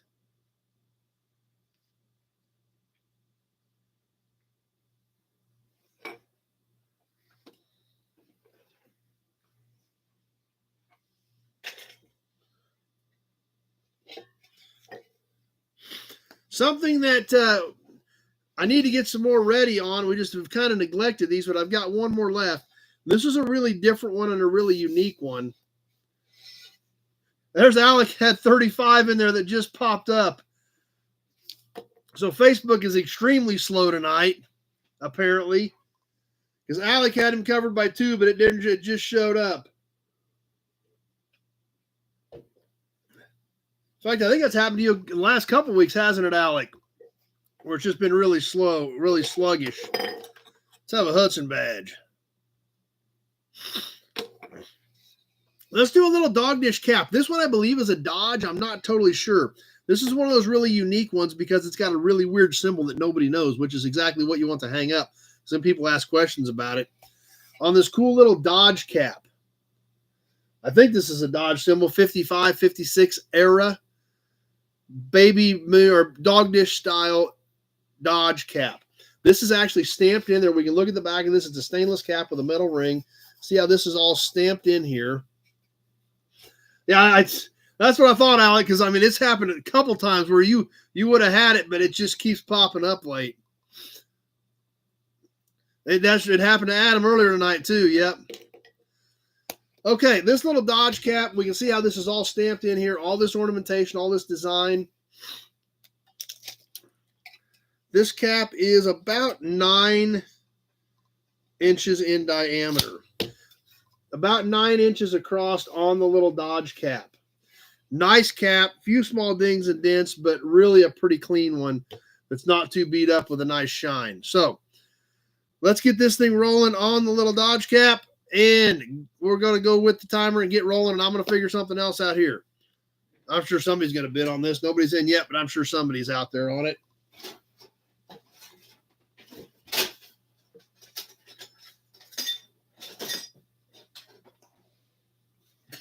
Tweely D at 10.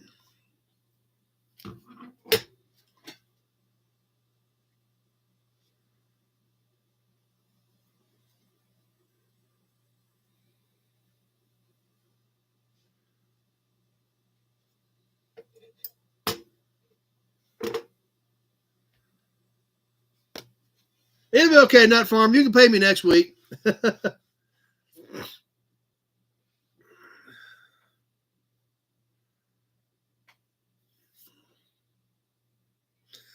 So, yeah, if you want to bid Nut Farm and catch me here in a couple weeks, we'll just ship it all at once. That's fine, too. Alec at 12. 1 minute gone. 1 minute left to go. Alec at 12. Grant, it's 15 on straight 6 fan.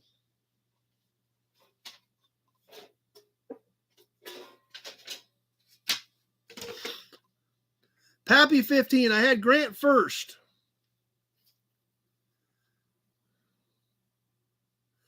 Vic's got to sign off. Glad you were here tonight, Vic. Straight 6 fan at 15 at the minute 30 mark. Minute 30 gone, 30 seconds left to go.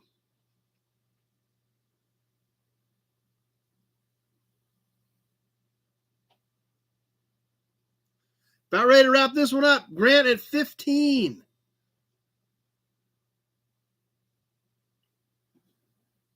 I guess nobody likes Dodge caps.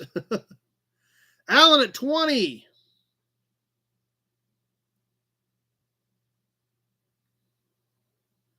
And that does it. Alan at 20.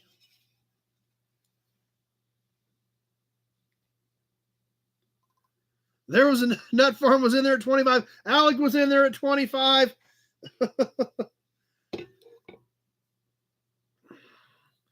But we had Alan at 20 at the end of the 2 minutes. Even though Alec and Randy were in there shooting, they didn't come through in time.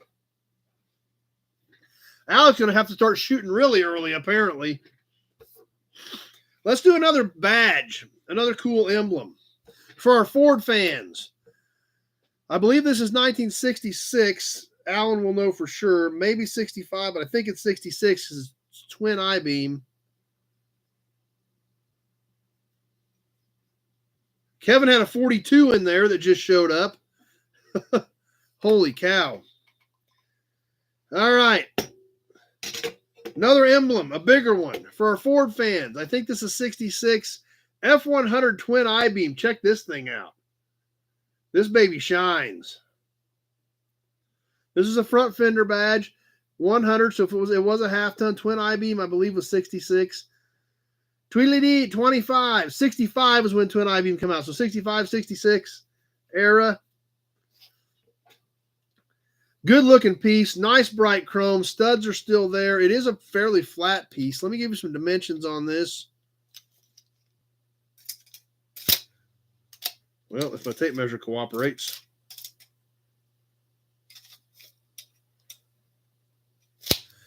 It's about 10 inches long and about 3 3/8 high on the Ford 100 twin I-beam. So, Tweedledee at 25. And we're on the timer. Kevin L's got to jump off. Glad you were here. Glad you made it this weekend. And glad you had a great time, Kevin.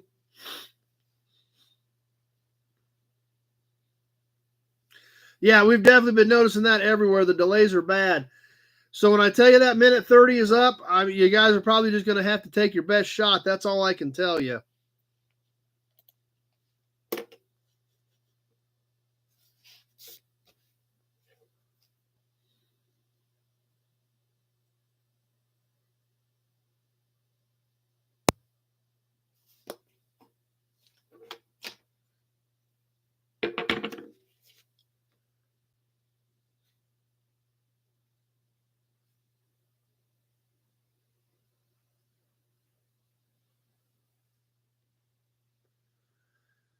All right, coming up on the 1 minute mark, Tweedledee at 25.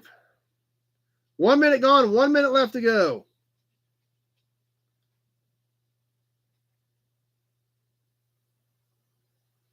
Not broken, not pitted up. Nice, bright, shiny chrome.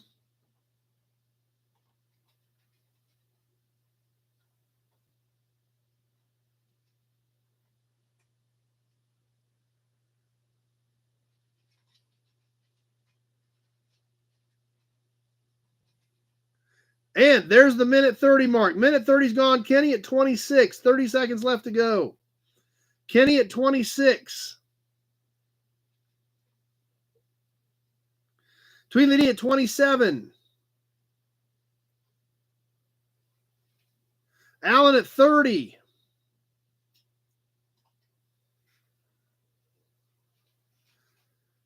Big Job 50. Pete 31. Big Job 50. Alec 40. But I got Big Job at 50.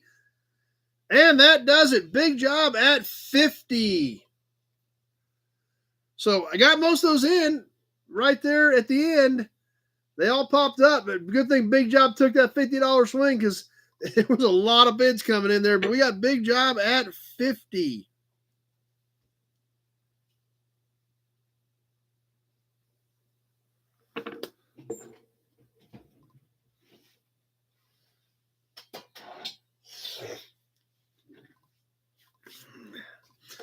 Okay, let's do something else old and cool. Now, this does not have an actual stamping on it. It is marked Deer from this display or whatever that it was in, but I don't know for sure. Mark has to go. Someone made him drink all weekend. Huh. Don't know how that happened. But this is another one of those cool, like 87 way wrenches. Doug's here with us. These are wonky things. We've done various ones. They're all different. They're all unique. This was in some sort of a display. It says Deer 196 is what somebody marked it. Yeah, blame Mike. So somebody marked this Deer 196. I don't know if this was like hanging in a display, like a wrench display at one point. But it is, somebody wrote on it that it was John Deere, but it does not say John Deere cast into it like some of them do.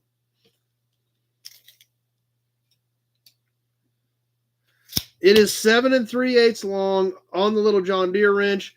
Got kind of a weird wonky thing here on this end. Obviously, square bolts here, there, and there. And what do you guys think on the Deere wrench? Let's get this thing rolling. I got X-ray at 10.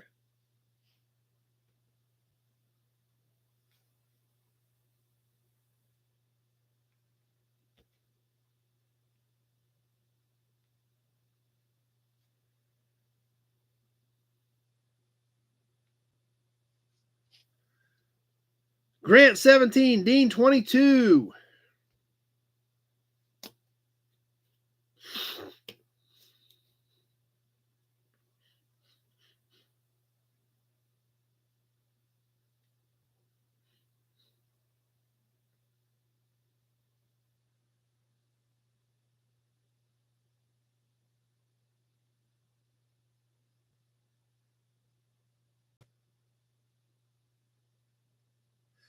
Coming up on the 1 minute mark on the deer wrench.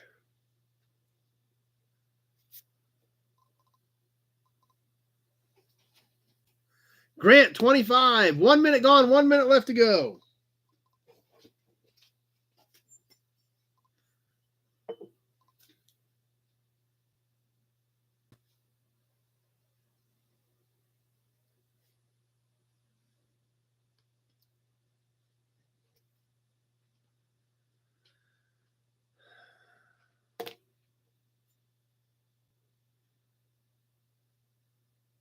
Minute 30 gone, 30 seconds left to go. Grant at 25. Anti-carjacker all-in-one wrench. Yeah.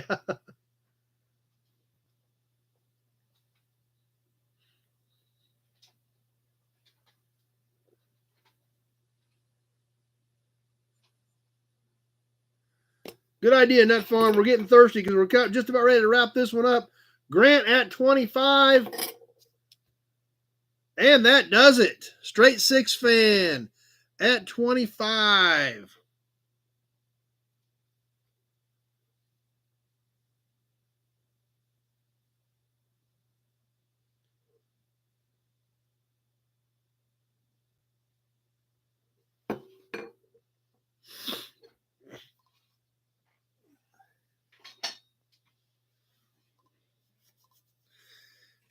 All right, we got kind of a unique license plate sale coming up next. These are dealer plates, so they were used for 1 year before they were retired. And it's kind of a neat set. There's going to be 3 of them in this deal. Eating birthday cake with his Hudson badge tonight. All right. Let's get you an Auburn badge up there, too. 1978 D576 boy. 1979 D576 boy. As well as 1980 D576 boy. 3 years in a row, same plates, all 3 matching in a set. These are aluminum on the back, stamped in metal, different colors, obviously navy blue and white, green and white, and medium blue and yellow for 1980. All of them coming together on a one-shot deal on this sale. So these are standard 12x6 plates, all in order, 3 consecutive years. Let's get this baby rolling. Nick at 25, Austin at 30 on the D plates. Fireball 35, Leo 40. There you go. Good idea. Pappy at 50.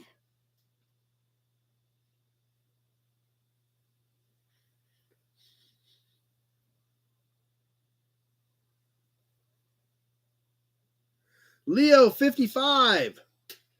And hiding him.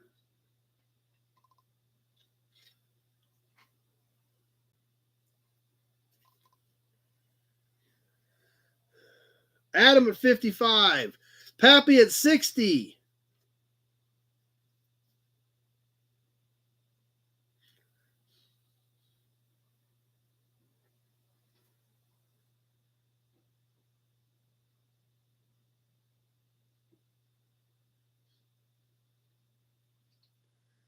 One minute gone, 1 minute left to go. Pappy at 60.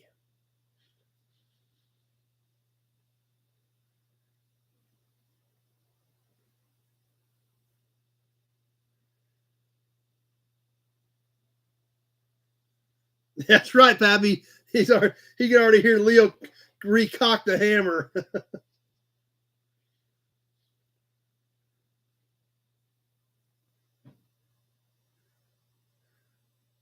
A minute 30 is gone. 30 seconds left to go. Then we're going to find out then.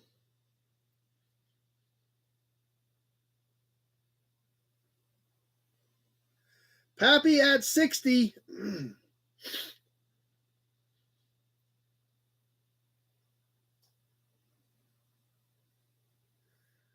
Just about ready to wrap it up.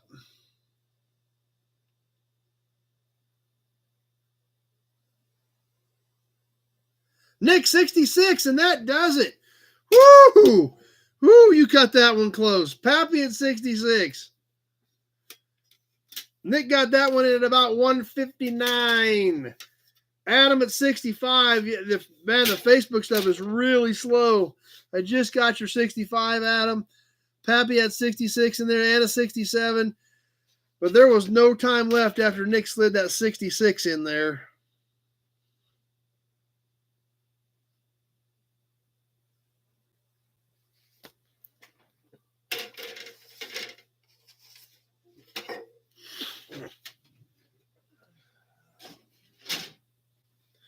Okay, what's next?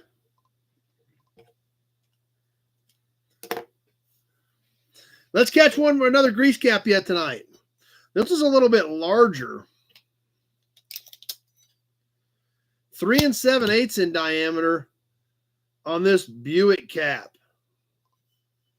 Check this one out. Obviously a little more bulk to it. It's kind of dished here in the middle. The Buick letters are nice and crisp and clear. About 3 inches across the hex on the Buick. We can obviously see the Buick stamped in the back of this one. A few nicks on it and stuff, but nothing real serious. Shows a little bit of shows some of its age, but not a lot of damage on this sharp Buick cap. Not sure on the exact year, but it's a good looking piece for our grease cap guys. So let's go ahead and get rolling on the Buick grease cap.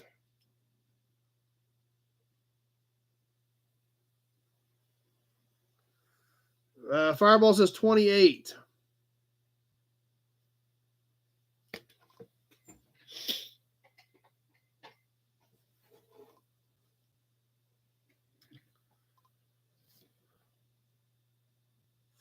Kenny had a shot go through his wall on that one. Yeah, it got pretty interesting.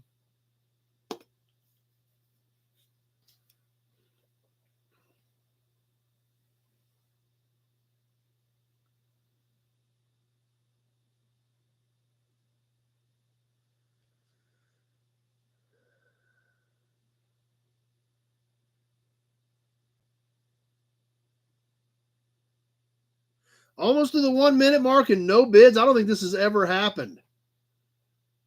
Unless things are really hung up. 1 minute mark and no bids on the Buick cap. Waycamp 15, Austin 10, Fireball 5. So Waycamp at 15. I figured there were some hanging in there.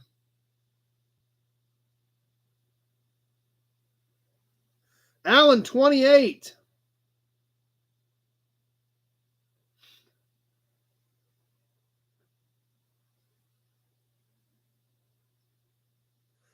And there's the minute 30 mark. Minute 30 gone, 30 seconds left to go. Allen at 28.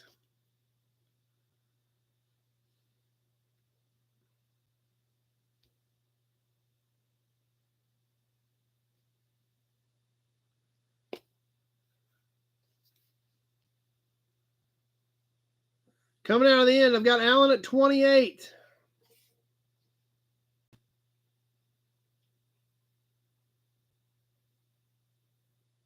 And that does it. Allen at 28.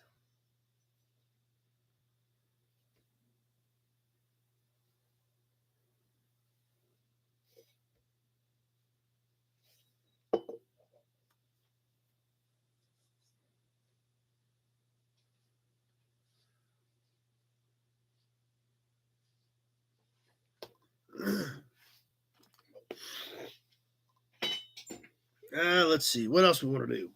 How about another can? This is a good looking can. It does still have stuff in it. I will have to drain it before I ship it unless you're picking up on this really, really nice Johnson's car plate wax. Look at this thing. Look at the graphics on it, the detail, the color. Still has $1.25 written on it in grease pencil. Kevin at 20. Original cap. To give you the dimensions on this thing.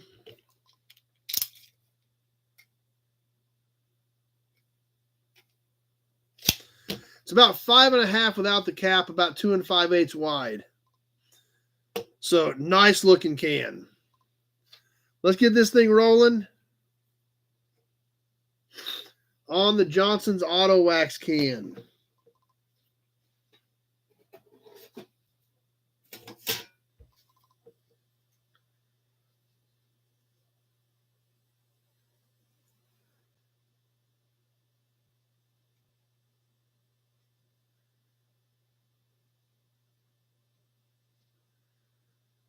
$25 from Austin.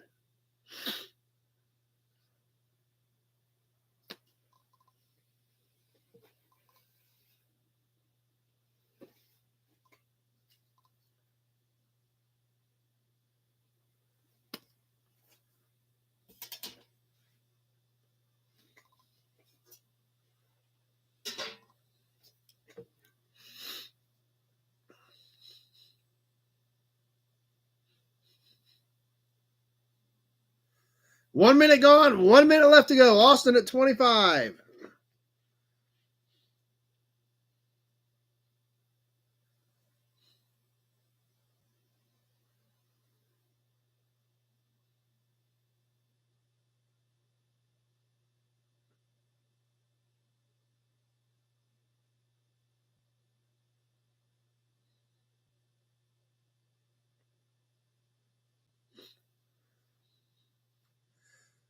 Minute 30 gone, 30 seconds left to go. Austin at 25.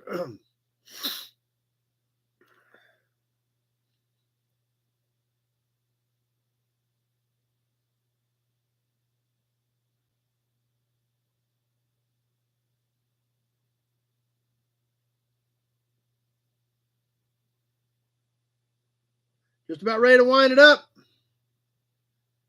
See if there's any snipers out there.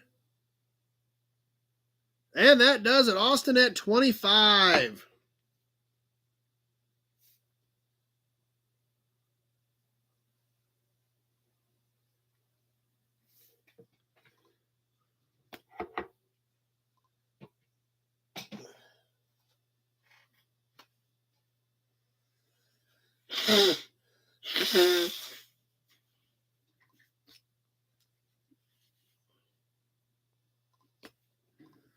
Let's catch another plate, a different state. We've done a couple of these, and I've got a few that I'm keeping. I don't know if I've got any more of these that I'm going to sell because I love these things, and this one is great color. From 1964, going back 60 years, and heading north a little ways again to South Dakota. Yes, another one of the Mount Rushmore plates. I do have some of these I'm keeping for myself. This one does have some paint loss on the two, but it does have the Mount Rushmore on it. Leo 15. Standard size, roughly 12 by 6 plate. This is a metal plate on the back with a blue and white coating with the killer Mount Rushmore across the bottom for South Dakota. Austin at 20. Let's get this thing rolling on the timer.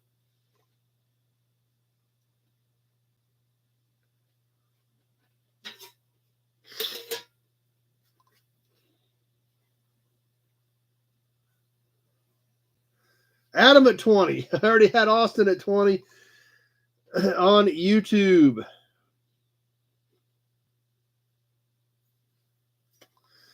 Tractor Mike, 23.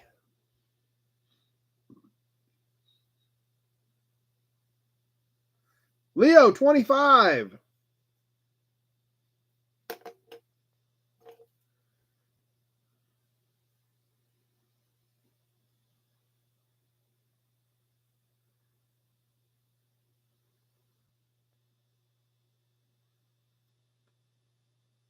Alex, 28.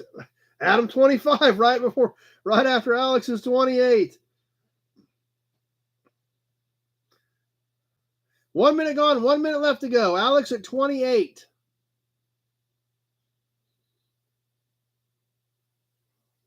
Leo at 30.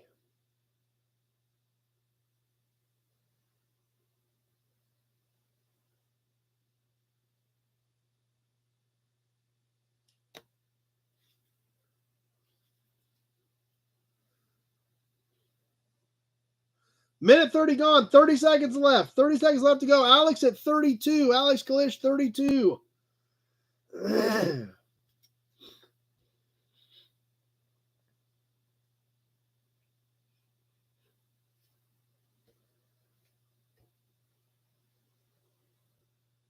Kevin, 65.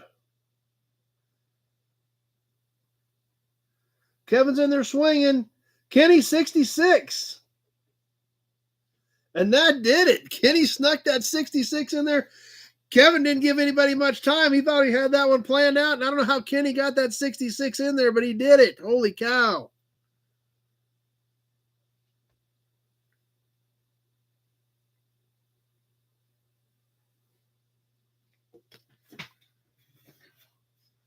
Yeah, no kidding, Leo. Kevin came back at 73, obviously too late.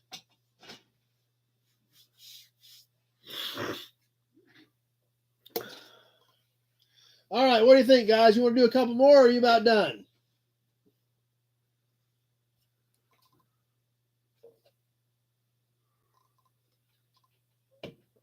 More. What else we want to do?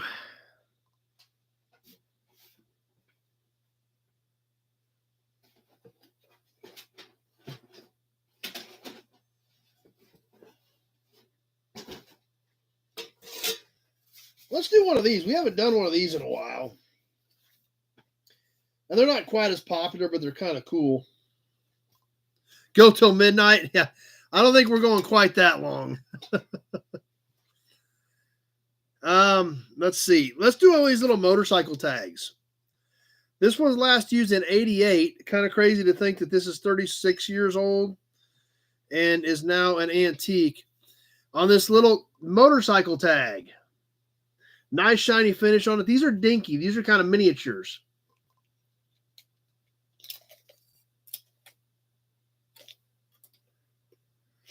Three and 7/8 by 7 7/8. So they're a little bit different. I guess they make a good filler. If you got a small hole, you need to put a plate in to kind of fill out a wall or finish out a corner. Cycle. Yeah, I don't blame you, Adam. I could see that. You have to put your max bid in now before we hit the timer. Leo at 10. Nice deep blue with white letters. A stamped aluminum plate. It is embossed. On the little motorcycle plate, Leo at 10.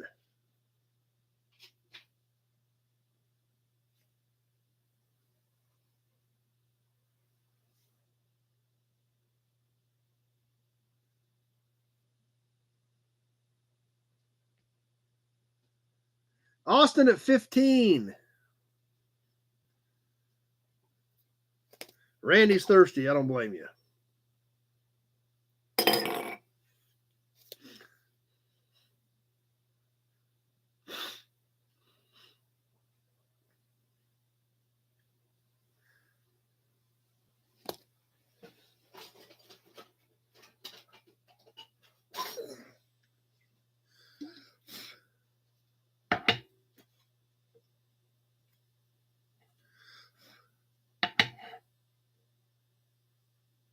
Coming up on the 1 minute mark, Austin at 15.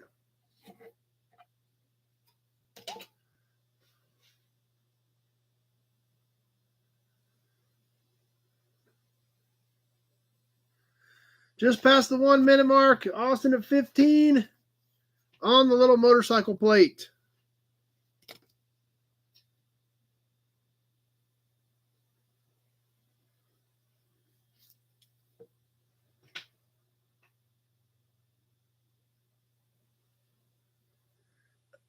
Minute 30's gone, 30 seconds left to go. No, I brought that in for Pete. Pete wanted it.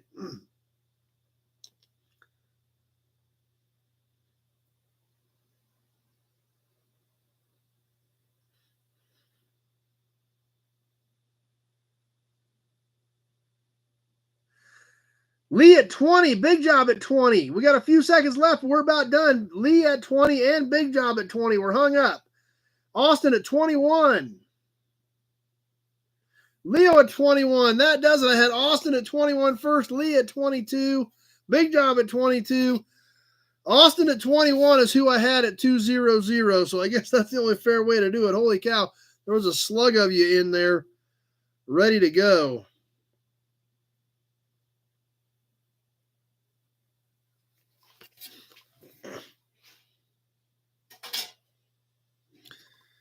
All right, we'll catch a couple of these. One more little can here, maybe one more license plate, and then we'll go on and catch a little bit of the magazine and catch for tonight. So, Hudson Badge, Gray Kitty. Gray Kitty, what are you doing? What are you doing, goofball? You're getting all jumpy. You coming over here? Huh? Are you going to come over here? Hey, goofball, come here. Yes, come here. Come here. Come on. Come on. You going to come say hi to everybody since you were hiding this weekend? Come here. Come here. Yes, come here. Come here, Goofy. Come here. Fine, go wander off the other way. Numero uno says it's chug time. There it is.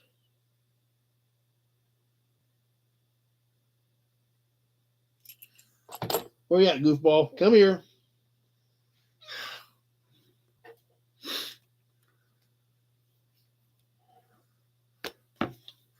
All right, let's catch a little can, maybe another plate, and then we'll keep moving tonight.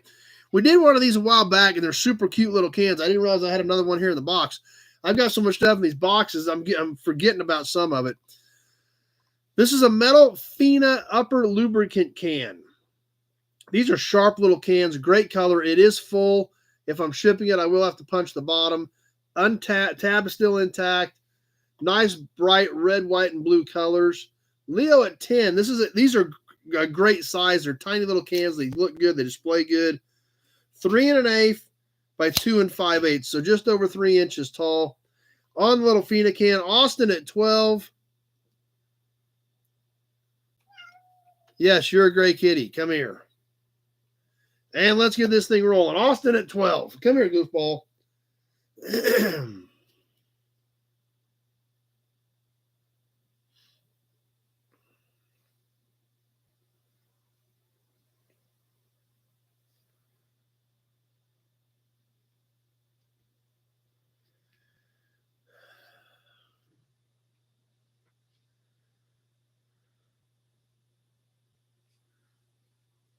And we'll finish up with a plate with some killer colors. I've got Leo at 13.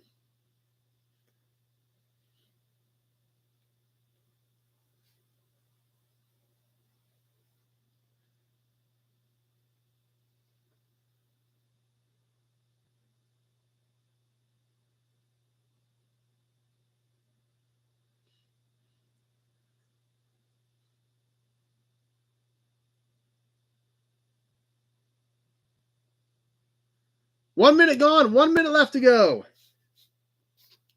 Leo at 13.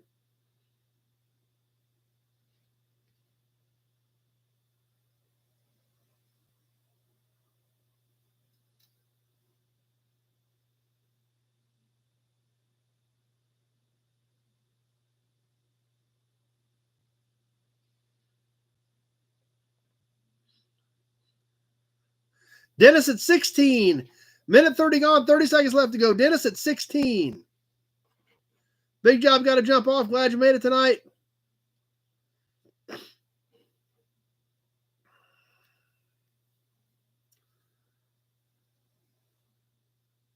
Coming down to the end. Dennis at 16. Austin at 17.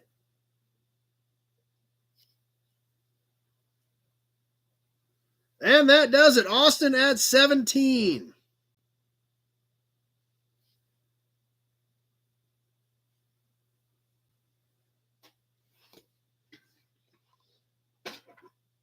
All right. I got one more plate laying here with amazing colors. This one definitely pops. Better have one of these, though, too.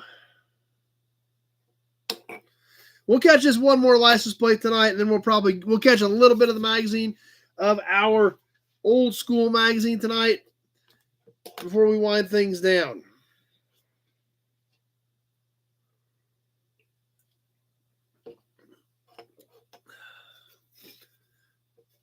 Glad you were here, Andy. 1941. Kansas had a great looking plate in 1941. This nice deep red background with bright yellow letters. T, so this is a truck plate. 79 was the county, 723 was the number. All red on the base. This is a pretty good looking plate. A little bit of surface rust, but not bad. Decent shine. Great colors. Great way to wrap up tonight's auctions. What are you doing, Gray Kitty? 12 3/8 by 5 3/4. Leo at 20, just over 12 inches on this one. Leo at 20. Let's get this baby on the timer. X-ray at 25. Gray Kitty, Gray Kitty's all nervous about something. Holy cow, she went all the way up the top of the fridge.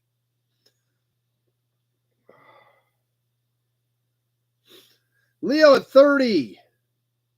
Edwards County.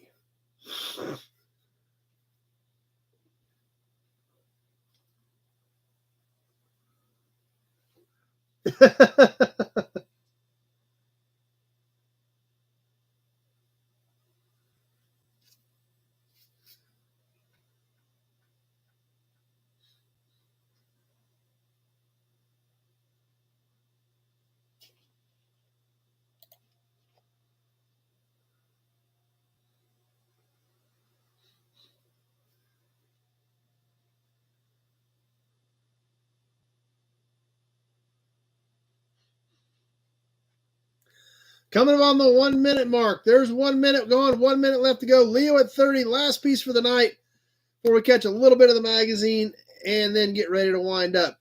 Weston at 31, double W. Weston been hiding in there tonight. Hadn't seen him yet.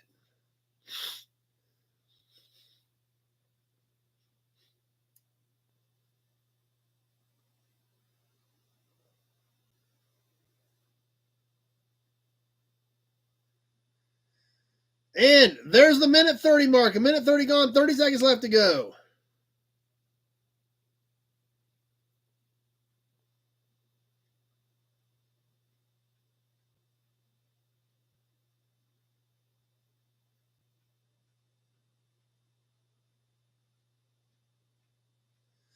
Coming out of the end, about ready to wind this one down. Weston at 31.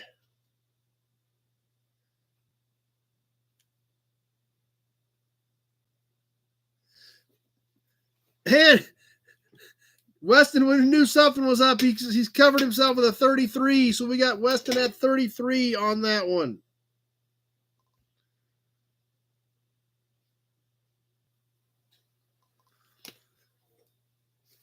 Oh, Leo had a 32 in there that I couldn't see. That's what happened. I'm going to write the episode number on the back of this one, Weston. I wrote the episode number on the back so I don't mix this one up.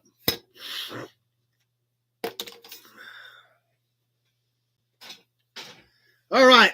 That was a lot of fun tonight, guys. Auction was great. Hudson badge, Auburn badge.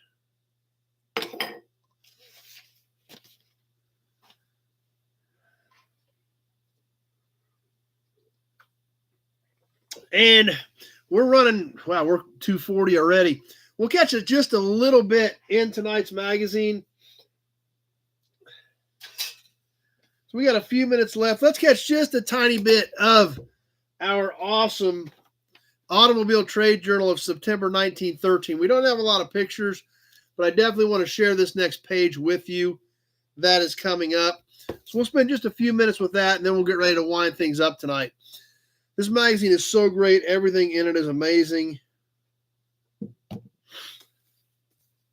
And as always, we've still got Kevin's business card in there. Just weird that Kevin actually happened to come through the week we started this magazine. So, I don't know.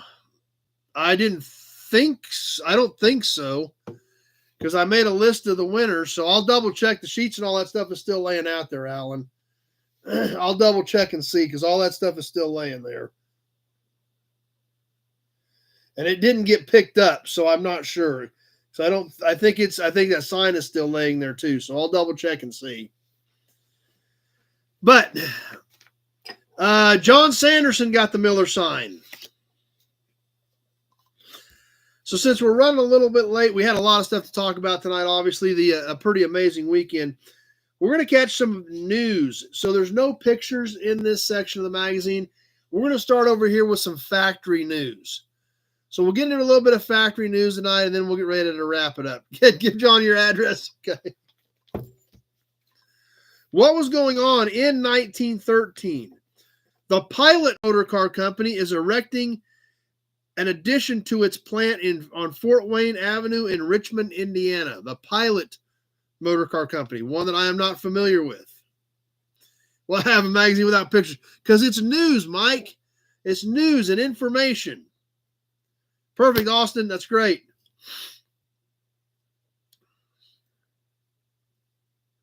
Ford Motor Company has purchased land on Jackson Avenue in Greenpoint, New York, and will enlarge its auto plant.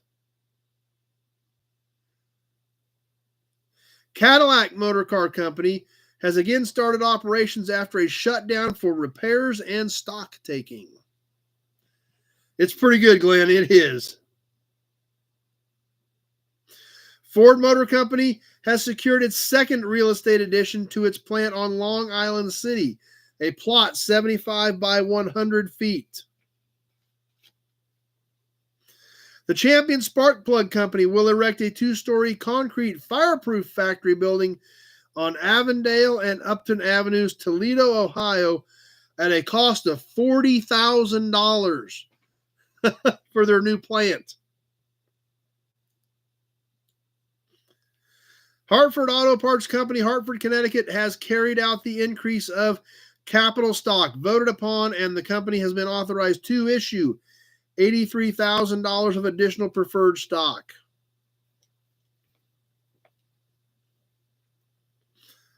Sandusky Auto Parts and Motor Truck Company, Sandusky, Ohio, has closed its motor department for 3 weeks. During the shutdown, the capacity of the plant will be increased about 1/3. Sandusky Auto Parts reminds me of Tommy Boy.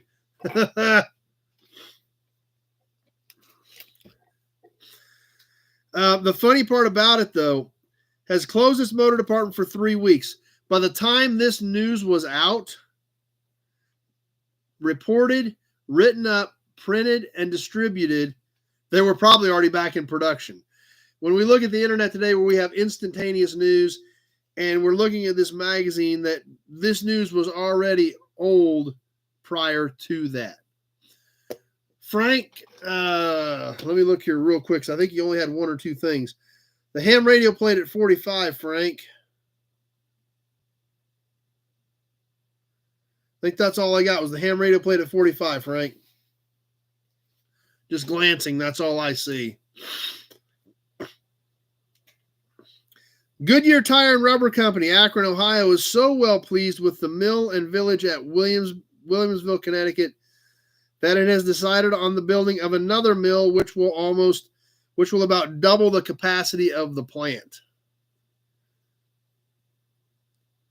Yeah, this book is pretty cool. Issued by Chilton. That's right, Glenn. And we got some cool stuff we're going to share with you Tuesday night that I got from Glenn this weekend. So, the Lozier Motor Company, Detroit, Michigan, believing that its business interests and customers are better served by capable agents than by branch houses, has closed its branches in Philadelphia, Boston, Chicago, and San Francisco.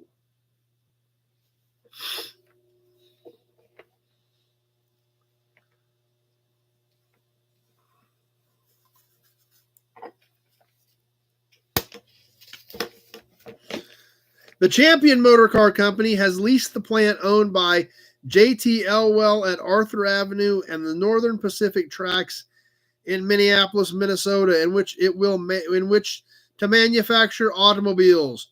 Machinery will be installed for making 6-cylinder, 50 horsepower, and 4-cylinder 36 horsepower cars. Ford Motor Company once again has bought the site of the Knox Lumber Company, Cleveland Avenue and Buckingham Street in Columbus, Ohio, and will erect an office and sales room building, a repair shop, and a large assembling plant. The building will be 6 stories in height and of concrete construction.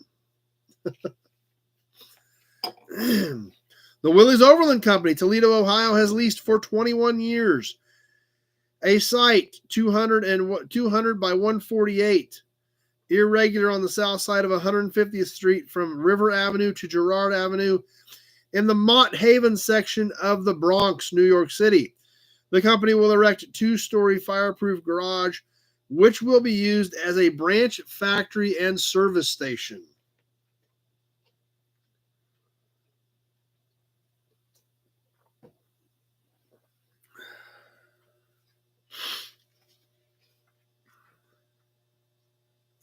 Ford Motor Company has purchased property at the northwest corner of Michigan Avenue and 40th Street in Chicago. The lot is 41 by 61. Can you imagine that they're reporting the lot size of these places that are getting bought to put structures up? Pretty well detailed reporting. And is improved with a 6-apartment building. A consideration of $28,000 is given, and it is stated that the property was purchased with a view to affording room to run a switch track from the Chicago Junction Railway into the new plant of the Ford Motor Company. That's right, Tony. A lot of stuff in Ohio. You know, back then, I mean, literally there were cars being manufactured in every state. Like we've talked about, you know, there were over 2,000 automobile manufacturers back in the teens and 20s. I bet there was I know there were 1 or 2 in Kansas even, actual vehicle production plants and facilities and companies. But you are definitely right. There was a lot of stuff in Ohio for sure. So anyway, with that, we're starting to push 3 hours. I think we'll wait until to get us some more news on removals and trade changes next week. Or maybe in 2 weeks. We may finish up the hot rod from last week next week. Okay, sounds good. No problem, Frank. There might, if it was from a week or 2 ago, yeah, because that would be on a couple pages back. So let's take Kevin's card, stick it back in the slot. Shutting down steel plants killed Ohio. I think there's some truth to that, Leo. Yeah, if you may have something from a week or 2 back, Frank, we'll get her figured out. Not a problem. I think I'm going to do that. I'm thinking about maybe getting some sleep tonight. It's been a long week for me, I know, and I know it has been for a lot of you guys as well. But as we get ready to wrap up tonight on episode number 208, which is insane, once again, I want to thank all of you for your support. You hang out on here, you spend your time with us, you participate in the auctions, which is what helps finance this, support this financially. The fact that you guys took time out of your schedules, put fuel in your vehicles, buy a plane ticket like Bill did to come hang out with us. I mean, that's a pretty special deal. And it's pretty amazing. It really, really is. We had a blast. I think that, this could become an annual thing. You know, I did brand it as an annual thing. So we'll see if it's going to continue. But it's a pretty special deal. The nobodies. He wasn't there very long yesterday. He wasn't feeling good, but actually, and I know a few of you did meet him, the original nobody was here yesterday for a short time. Don Newkirk, also known as Mouse, that I bought the facility from, he was the original nobody. And I know a few of you saw him, but he had to run home and do something, and he was going to come right back. And then he called back about a half an hour later. He called me and said he wasn't feeling too great, so he said he was going to stick around at home. But I'm glad that some of you did get to see him. And he doesn't live that far away from there. I just wish he could have got back and met more of you. But yeah, so he was there, and Mom and Dad were there. Shayla was there helping, and got to meet all your. Of course, Tractor Mike was there. The myth, the man, the legend. Tractor Mike was there. Other than having to go buy a tractor, but great time was had by all, and it was a pretty neat deal. Obviously, Pete put a lot of work into this, as well as his wife. Huge shout out to them for their help, and really, really impressed that you guys were willing to do that. And we'll see what happened next year. I'm looking forward to the feedback. Please remember, if you can send some of that to Pete so that we can go through it. Yeah, it was definitely cold if you weren't feeling good. That's right, Alan. So when he called and said he wasn't feeling right, I was like, that's not a problem. I just wish more of you guys would have got to meet him. But maybe, there's always next time if it looks like things are going to keep rolling. Yeah, and like I said, Kenny, I don't know if I've got enough footage to put another video together. We'll check and see. Grant did some cool stuff. Grant helped us out for sure. So be sure to check out Straight Six Fan. And we'll regroup around here. We'll see what the feedback looks like. We'll see what you guys think. And we'll see what we want to do for potentially doing another one. So pretty cool deal, pretty humbling for me that you guys are willing to do that, and super appreciative of your support. With that, we're pushing 3 hours here. I'm pretty much wiped. But the bad part about it, guys, is after I get done here, there's no way I can go to sleep. I'm too wound up from doing the live that it takes some time to come back down to where I can get to sleep. So it's still probably going to be at least an hour, if not 2 hours, before I'm ready to go to bed. But fortunately, my leg has been cooperating for the last hour or so. But whoo, boy, that was bad. That was real bad. I didn't want to start screaming, but boy, it took about everything I had to not start screaming. But I definitely looked like a fish out of water flopping around down there on the floor. So, yep. Can't sing me a lullaby. Now you're right, Kenny. I need rest. I'm too wired up I left the house at 10 till 6 this morning. I've been up since 4:15. So I don't know how long that is, but it's like a really long time. What is that? Pushing 18 hours. I've been going for 18 hours.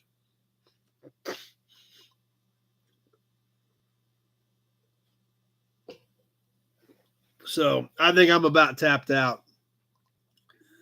The Johnny Carson comments are awesome. I super appreciate it. Don't think we're anywhere near to that level, but I do appreciate you guys, your support and comments on that. And with that, what's coming up this week? We better catch that. Like I said, Toy Tuesday, viewer box from Pete, as well as a couple of other really cool things. I'll have to keep the mustard thing in mind, Fatoni, that's for sure. Viewer box from Pete, plus a couple of other cool things. Glenn dropped a couple of things off. Bill left a piece for me. We're going to check that stuff out Tuesday evening on Toy Tuesday. We've got a lot of new inventory to get up. I've still got a few Pioneer Village videos to get up. So lots of stuff going on. And we'll see if I've got enough to do something from the gathering other than the lives we did. So we'll see how that comes out as well. So anyway, with that, I guess it's time to call this one a wrap. Let's put an exclamation point on episode number 208, the weekend of the official first gathering of the Nobodies. So we sure hope to see some of you Tuesday night for Toy Tuesday. And if not, we sure hope to see you all right back here, same bat time, same bat station, next Sunday night for episode number 209. We've done this 209 times, guys, and that's all because of your guys' support. So thank you for that. Let's wrap this thing up. I am whipped, and we'll see some of you Tuesday night. If not, we sure hope to see you guys all right back here next Sunday night at 7 o'clock for some more Sunday Night Live chat. Thanks for watching, everybody, and thanks for being here and supporting what we do.